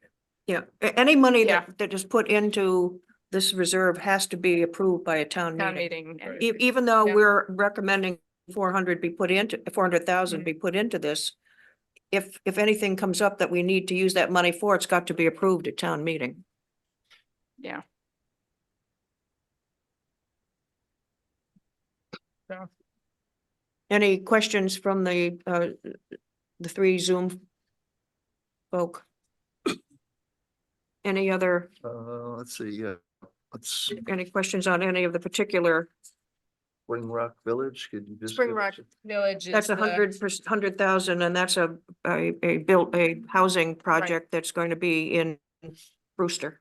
Off I think- of, it's off of, Brewster? yeah, yeah. off Oh, of the skate park's gonna be Millstone, in- off of Millstone Road. I look at it now when I drive by. Mhm. Oh, the Cape Cod 5, we gave 100, No, Yeah, the skate skate park. park. oh, the skate park, Finch, yeah. Finch Skate Park, we're giving them 7,500. So Our this- recreation department also gives them money. So this as written is what we're gonna ultimately vote on. Unless if something gets changed, this is the draft of what will be in the warrant. Right.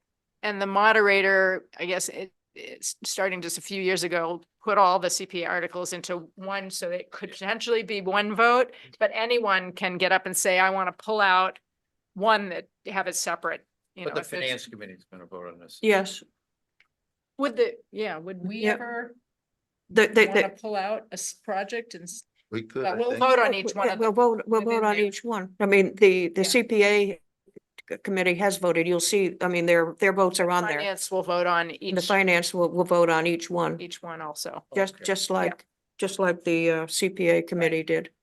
Then I'll be able to vote yes on some. Yes, yeah. Right. You could vote no too. Oh, I will do that. So, But I will be able to vote some yes. Just be prepared that at the last meeting, I voted no on a zoning issue. Yep. And obviously anybody in the audience can stand up and say who voted who voted no and why. And I stood up and responded and you, I you voted voted no. against the town hall historic preservation and you and stood got up and. at town and- meeting also. They said, what, somebody voted against that. Why, and my- why? Yeah, I So explained. both of us commented on why we voted no on Yeah. different projects. Don't give me a microphone. Mm. Couple quick ones. Yeah, go So- ahead, Peter. So on the Spring Rock Village, it's in Brewster. Right, Do we know how much Brewster is contributing to this project? a lot. I don't have the number right here, but $1 million or something? they've asked, Yeah. they've asked the other towns for 100,000, just like we did My next for. question. So other towns? Yes, Yep. yes. Not just- About eight other towns. Yeah. Okay. I don't have the list here. I think I might have found a typo or whatever in the summary Which one are you looking at? of the house, the Spring Rock Village one. Okay. The first sentence is the 45 unit affordable housing development located on Millstone Road in Brewster. And then it says the community will provide apartments. I think that word should be the development. Isn't that what it means? The I'm looking to development. see Yeah, where I you think, were. yeah, I think this was, yeah, that was my mistake. I just want to. I think it was taken out of the, it was taken out of the, project. I think it was Okay. the anyway. Spring Rock Village community. It got Yeah. clipped out of there, but we can clarify it, yeah. Said, I think it refers. I agree. to It doesn't make development. sense the way it is written. And then the East Ham Elementary School playground, The 50,000. Yeah. and that was, did they have a plan and did they get prices on that? Is Yes, that- yeah, So yeah. that's, And this is really just sort of, I'll call it phase one. It's a feasibility study. We know that they're going to be back next year and probably the year after that in order to get the monies that they need to really fix what needs to be fixed. But this is just sort of as I said, phase one to begin the should study. it say that in the summary? Cause it kind of sounds like it's $50,000 to upgrade the playground. Yeah, Paul, you might, Mm. because it's to look at the urgent initial, there's some urgent initial things, but it's not And then. truly study. upgrading the whole playground, which needs a lot more. So, And we already talked about the yeah. Schoolhouse Museum. What about the Sandy Meadow Trails? That's think for the last- ADA. Last time we did that, we did the first half or whatever, and the DPW did them. Right, the DPW and the natural resources, and they are way overwhelmed and they won't be able to do it. So it will have to be contracted out. If people haven't been out to Sandy Meadow, it's the current ADA, you could get a wheelchair down partway in, but this would extend it by, remember the footage in there, but out around the bowl, if you've been out there, it goes out around a corner and then has a beautiful vista over the whole bowl. And then it goes around. There's going to be, we already have CPA funds, that signs are going to be going in, those wayside, educational signs describing the sand plain, grasslands, heathland, and my favorite sign is Meet the Locals, and it's pictures of the local critters.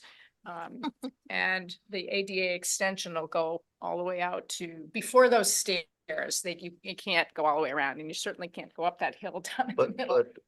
It'll go- all the way to the other side? Not to the other, just around. Yeah, I need a map, not all the way around. Oh, If this there's is- you can sort of tell when you're walking the trail, when you get to those stairs, that go down, it ends before that, the ADA part of it. And But there's- there are no ADA Oh, it's just. trails Green in Park? Eastham, Okay. Wiley Park isn't, That's good size. I mean, there's a little bit of accessibility, but this would be like the single, one single ADA trail where you can actually get into the center, And, get a wheelchair down there and. 80,000 is based on, Well, they had some idea of what they thought it might be. It was around 66. Yeah, Karen's application put in for 60 And we but upped it that's- to 80, given the fact that we felt that 66 was probably not enough. Given again, all- whatever, everything else is going on. if it's less, it won't. get the money it's not- back. Right. We thought 60 was, yeah, You go up quotes for something like that. yeah, but they didn't have the quotes yet. no. Well, the discussion was, you get into this catch-22 where you can't get the quote unless you know what the work You have the is. money. Yeah, so kind of RFP, landed where the getting the quotes is something that is preferable, but the CPA has discretion to say you don't have the quotes Mhm. based on best available information. We're gonna go with this number. And if it ends up being not enough money, they're gonna have to come back with phase 2. But that's why And if it they ends upped up the money. coming in under, they have to refund the balance, or they Right, just don't yeah. spend it, yeah. But Go that's, back. this stuff happens where it's like you can't get somebody to get you a quote, and then you don't know, without the quote, you don't know what Yeah. the right number to ask for, and then you're just kind of in this limbo. So that's why, like I said, I think I remember it was basically Right. CPA used its discretion to say, let's go with the best available, and you may have to be back for Mhm. next year if you, but Okay, that's way, so if it's significantly over, you come back again. Yeah, you have to. You have two options. You can cancel the project. Right. Or you can go spend the allotted funds and then come back next year with the hopes of getting more. right. So Or what, if you don't spend it, you do the project and we've provided them 80,000 and it costs 66,000, and the difference comes back into the account That's an that it easy came thing. from. That's a good thing, I'm. No, I'm just saying that worried. happens. Yeah, no, that's good, but on the other hand, you would think that if I'm allotted 80,000, and the job comes in at 100,000, somehow need to come back and make sure that Right. we're, Well, we're gonna So- be able to afford the 100,000. You don't want to finish a project. we've So had we've done worked that. out there with and AmeriCorps has helped in the past, it helps now with maintaining the bowl, doing Mhm. the cutting. And Nicole Payne, has gone on to work in Provincetown, but she, she walked it with us, the current conservation agent, Alex Bates, has walked with us and looking at the work that needs to be done. I mean, none of us are in that kind of business, but it doesn't seem like it should be all that much. It's, there's no ups and downs. Yeah. It's widening in a pretty level area. It's pulling up Fairbury, trimming stuff and putting down the right, appropriate surface. we put conditions in CPA grant agreements that Mm. basically spell out, like, you have to be able to complete the project or complete Right. like a Milestone. fin, like, they'd have, what am I trying to say? You'd have to complete like the project. You can't spend the 80,000 and it has 100, then you got a half done boardwalk. They'd have to Right. be able to adjust the project, so they're building only, Well, if they weren't cool. gonna come back, you'd have to have, Half the length or something. Okay, right, so. yeah. But I think a good example of that, Paul, is the Wiley Park, where the CPA committee approved monies a number of years ago for a recreational area in Wiley Park. And one of the things that was to be done there was a shade shelter. And they didn't have enough money to do, after it started all up, they didn't have enough money to do the whole thing, so they didn't do the shade shelter. And they ended up getting some additional quotes for the shade shelter, came back to the CPA and ended up getting 55,000 another later year to For do that. to do the shade shelter. Right, and then when we do housing projects, we put conditions in that the money has to be for the actual construction of the project. it can't be used for like pre-development or planning or anything, because then that way we know like we didn't put money into something that, That doesn't happen. it's like you gotta have all that done. It's a viable project and then the funds are only given for it when it's actually constructed. So you know that we're getting product. It's not like, oh, we Right. gave you 100,000 to do a feasibility and Yeah. it's not feasible and now the money's gone. So we Right. structure those projects that way with conditions. This project, the trails, the town would administer that, right? In terms of getting it done, getting proposals from contractors or does the town- I don't know. I'm Who not, does that? I don't know how they're gonna work that out. That would be determined through Jackie and the Yeah. Natural Resource But, Department. I mean, the open space committee isn't gonna do it. No, They don't No. have the I mean, my assumption would be yes, there would be a staff staff. oversight of it, but Cause you just wanna make sure you're getting a fair price and not just hiring the first guy. And I have a question on another one. It's the Article B, the Cape Housing Institute. And when we had the discussion with them, we asked them for the specific budget regarding just the Housing Institute. And I don't believe we've ever received that unless you've received it. Because the budget that they showed in the submission was a total budget that wasn't exactly just the institute itself. yeah, I haven't seen it. I can check with Stacy if if she Okay. has it or not, but And they're still getting contributions from About 8 other towns too. multiple towns, right? Yeah, yeah. Because I'd like to see, I mean, we requested it, so I'd like to get it. yeah, I can ask Stacy to follow Yeah, up. yeah, yeah.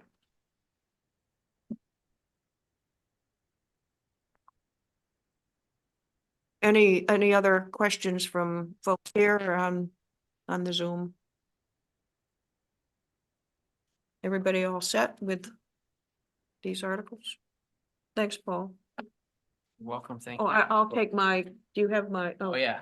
uh, No, you're gonna be studying these plans tonight. Thank you all. Have a good night. Yeah, thank you very much. Oh, I'm sorry. You get those? Oh, sure. Okay. Okay, so back to the minutes. We have minutes of February 21st minutes. And me say, Joanna, you were absent, so you don't have to vote this time. Do I have a motion to approve the minutes of February 21st, 2024? So moved. Oh, okay, so that's Rick and Tom is second. Is there any discussion on the minutes of February 21st, 2024? All in favor, Tom? Aye. Rick? Aye. Steve? Roy? Paul? Roy? Aye. Russ? Myself? Aye. 1, 2, 3, 4, 5, 6, 7, 8, 0. 1801. 801. Joanna abstain. Okay, and let me see, we don't have Jackie here, so we don't have her bringing us up to date on the town manager's report. There was a town manager's report that was issued for the select board meeting on Monday. And I've got to talk to Kayla. I had asked her a while back that when she sends that out, she should send it out to all of us too, or at least to me, and then I can send it out to the committee. So I guess the only thing, I do have it, I guess the only thing I'd like to mention, and a bunch of things on there, is the work that's being done on the town hall. And they're running into an assortment of issues that they hadn't anticipated. And it's going to cost more than the 680 that we provided from the CPA monies this past year, and monies that were approved, I think it was 365 or something like that. A couple years before that, so. If you came in, I came in the front, this entrance right here, the normal one. If, I don't know if you looked up, the whole lintel, I'll call it the lintel, the whole thing is literally rotted. I mean, it is just a rotted mess, and some of it has fallen to the ground. When I walked in, there's pieces of rotted wood on the ground coming into the the entrance here. Is there some initial error in the design and construction of that? Because it's not that old. Right. It's like, what, 23, No, I think you're right, Russ. I think, 40 years old. some water was getting in there that shouldn't have been. Did you see what I mean, there were pieces that, Yeah, I saw when it. I walked in, there was pieces of wood that had fallen from up above on Yeah. the walkway. This sounds like. No, you expect that from the old building, but not from the, what was it, 1995 edition? When that was, yeah, yeah. Um, But they're replacing it with the PVC product, so that Mhm. that doesn't rot. But I wonder if that's, well, the town is picking up part of the tab of that because that's not part of the historic building. But more importantly, did they find the cause of the problem? You know what I mean? Yeah, whether They it's can replace the termites or fascia board, whether but they- it's even if they put water up or- PVC stuff and they haven't solved the water problem, Yeah, that thing's just gonna be, you know, a mess in another 10 years too. point. So, you know, Mary, to your point then, how much do we know, have an estimate of what it's gonna take? How much they're I gonna don't be think over? they know. They're still working on, They are still finding They're things still in discovery. Oh, that's not good. based on, yeah, I have the, Yeah, that won't be able to come out of CPA, right? I have the report. here. All of it, and not this year. So let me see what if she had.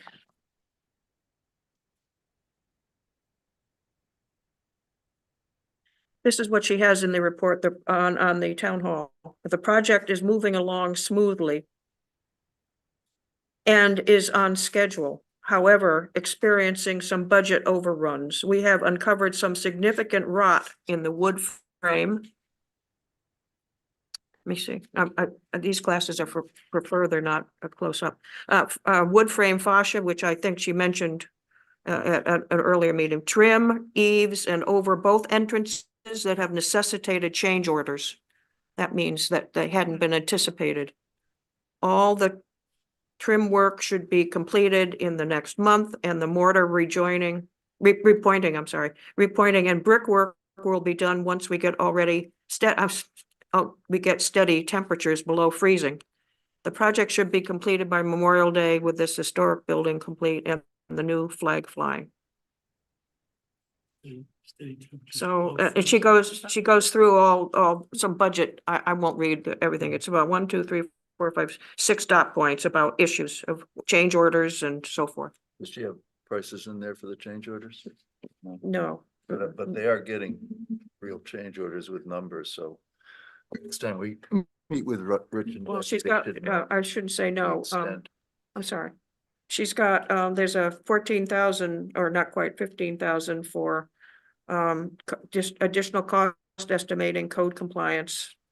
Another 10,000 for landscape design, which is not CPA.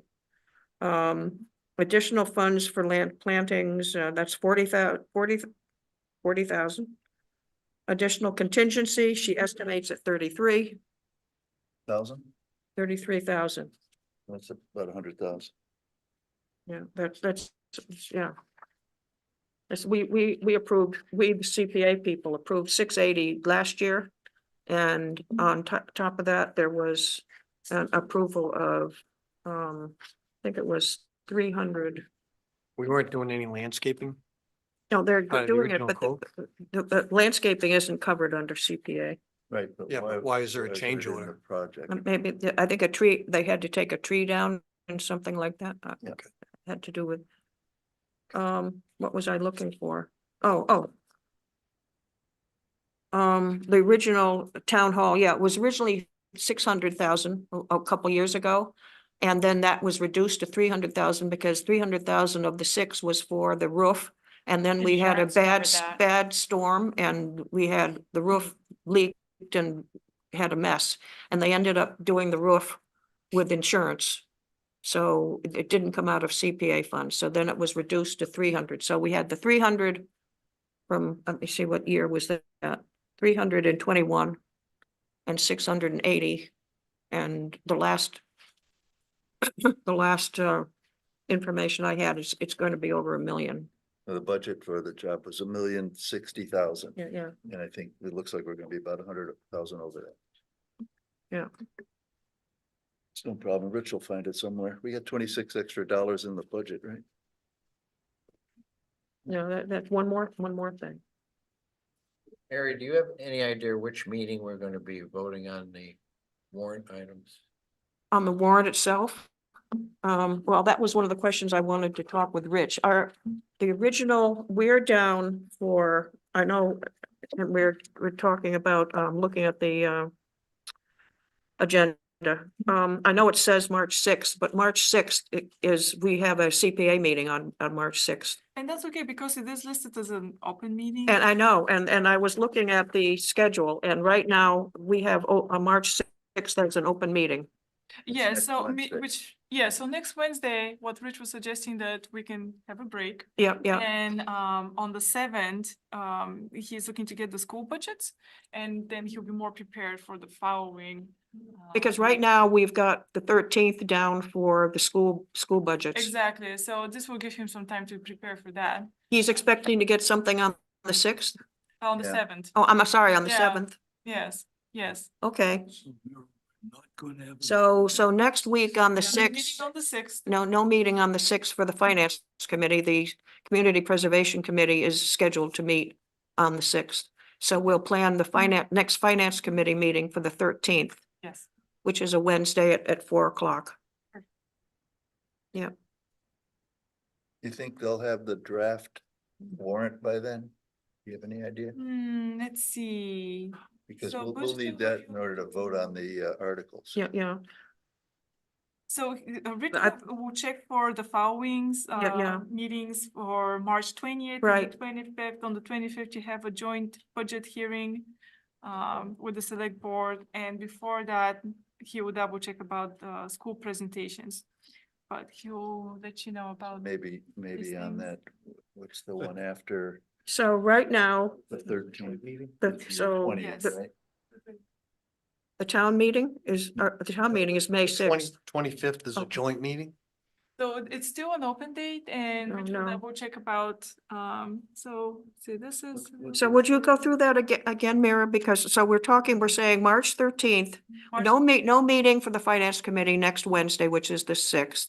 The following Wednesday, the 13th is when we are going to meet, and we're hoping to do get the school budgets. For the, I don't know if we will have this, I don't I know. don't know.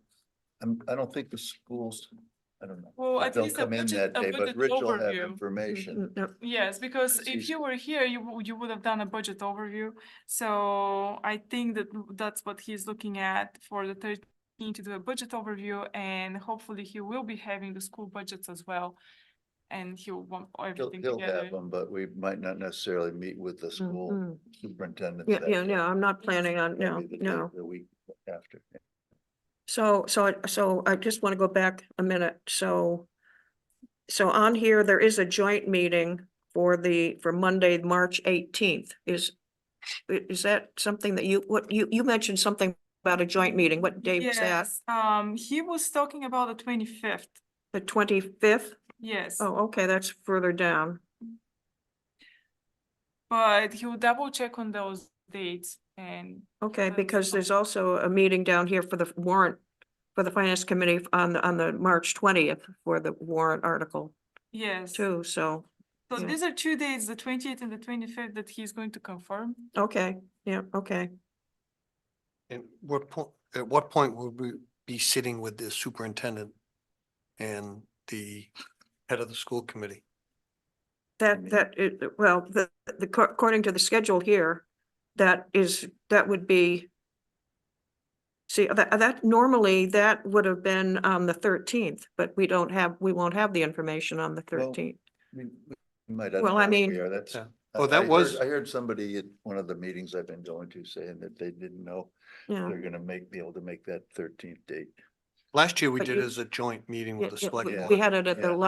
library, and the year before that, we had a joint meeting too here. Okay, So, but you're maybe- saying Rich is expecting to get the data on the 7th, Yes, and he's hoping to have, as a result of getting the meeting the data on the 7th, to have a meeting with us on the 13th regarding the education, but that's not, Not just joint. education, no, that's not the joint. Yeah. That's- I think what he means is, yeah, he's gonna get some solid information from the schools on the 7th. Mhm, But then when he meets with us on the 13th, right, we'll know what the impact on our budget is. Yes, budget, like a You know, budget big overview. picture, mhm, mhm. right? And then we can, So, so maybe the meeting that's penciled in to be a joint meeting on the 25th, we might be able to get the schools in for that, and it'll be a joint meeting. I would suggest that whatever meeting we have with the school board, we make a joint meeting. We may get the superintendent here then. And the tech school.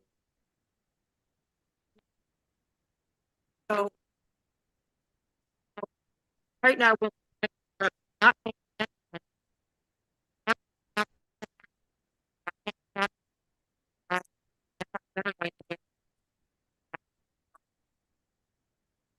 don't know exactly what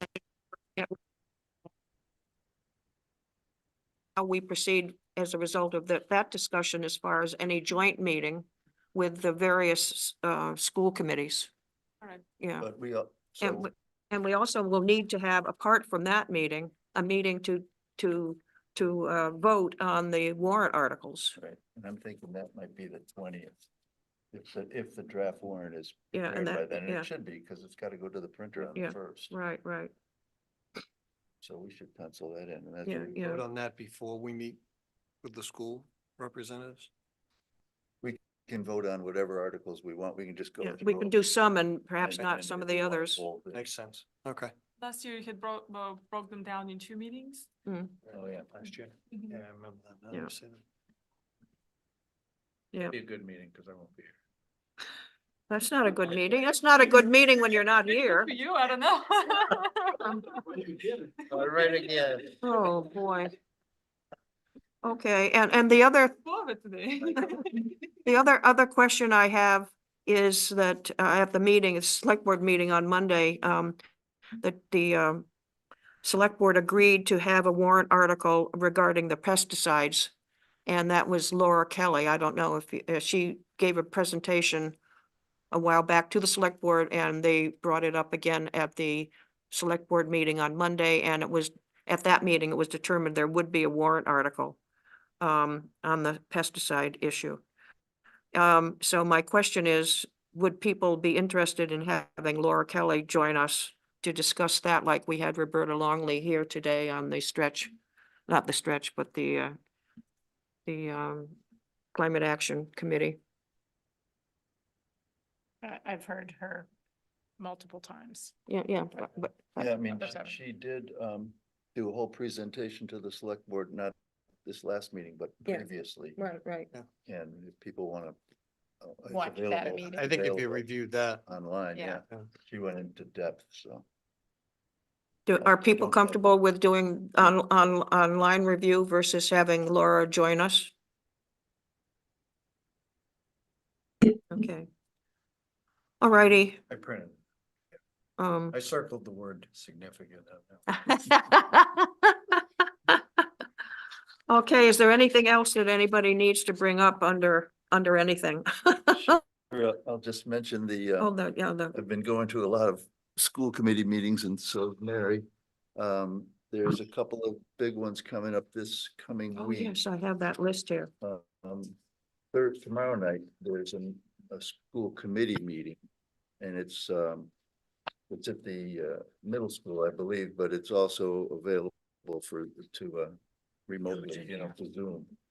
Here it is. And they're gonna be talking about budgets, but I think they're gonna be going over the high school budget primarily. And that's tomorrow night. I think it's a 6 o'clock meeting at the, yeah, and it's not, as of this afternoon, it wasn't on the Eastham website like they normally are. So if you want to watch it remotely, you're gonna have to try and find it on the regional website, which is not the easiest thing to navigate, but it's on there. And there's a link to it, and so there's that meeting Thursday. So so I have the legal notice of a regional school committee meeting on budget stuff, and that's March 7th. Yeah, there's a meeting tomorrow night. So there's a meeting tomorrow Thursday. night. I've got the notice here. So Thursday, February 29th, 6 PM. Is there still one on the seventh? well, this is a legal notice, yes. Must be, yeah. Oh, maybe that's the public hearing. Is that a Yeah, public yeah, hearing? yeah, this is public hearing. Yeah, so that's an important meeting. 'Cause Yeah. That'll be the public hearing on the entire school budget, all 7. Mhm. Well, Eastham, all the high school, middle school, Brewster, Orleans, Eastham, Wellfleet, Tech.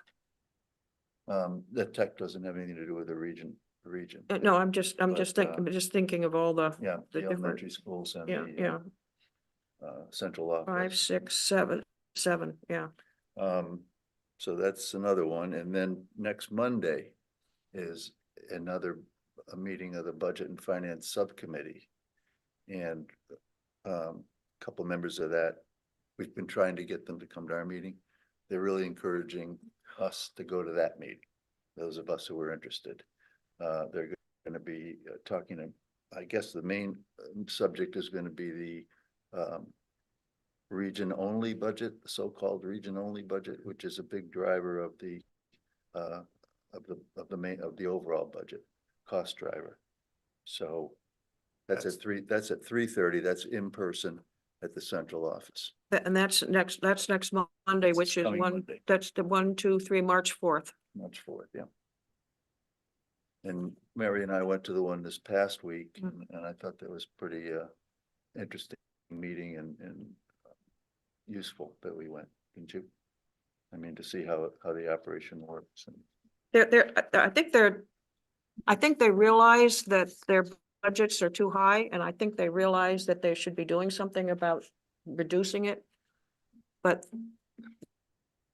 and they have in a couple of places, they have made some reductions, but it's not 3%.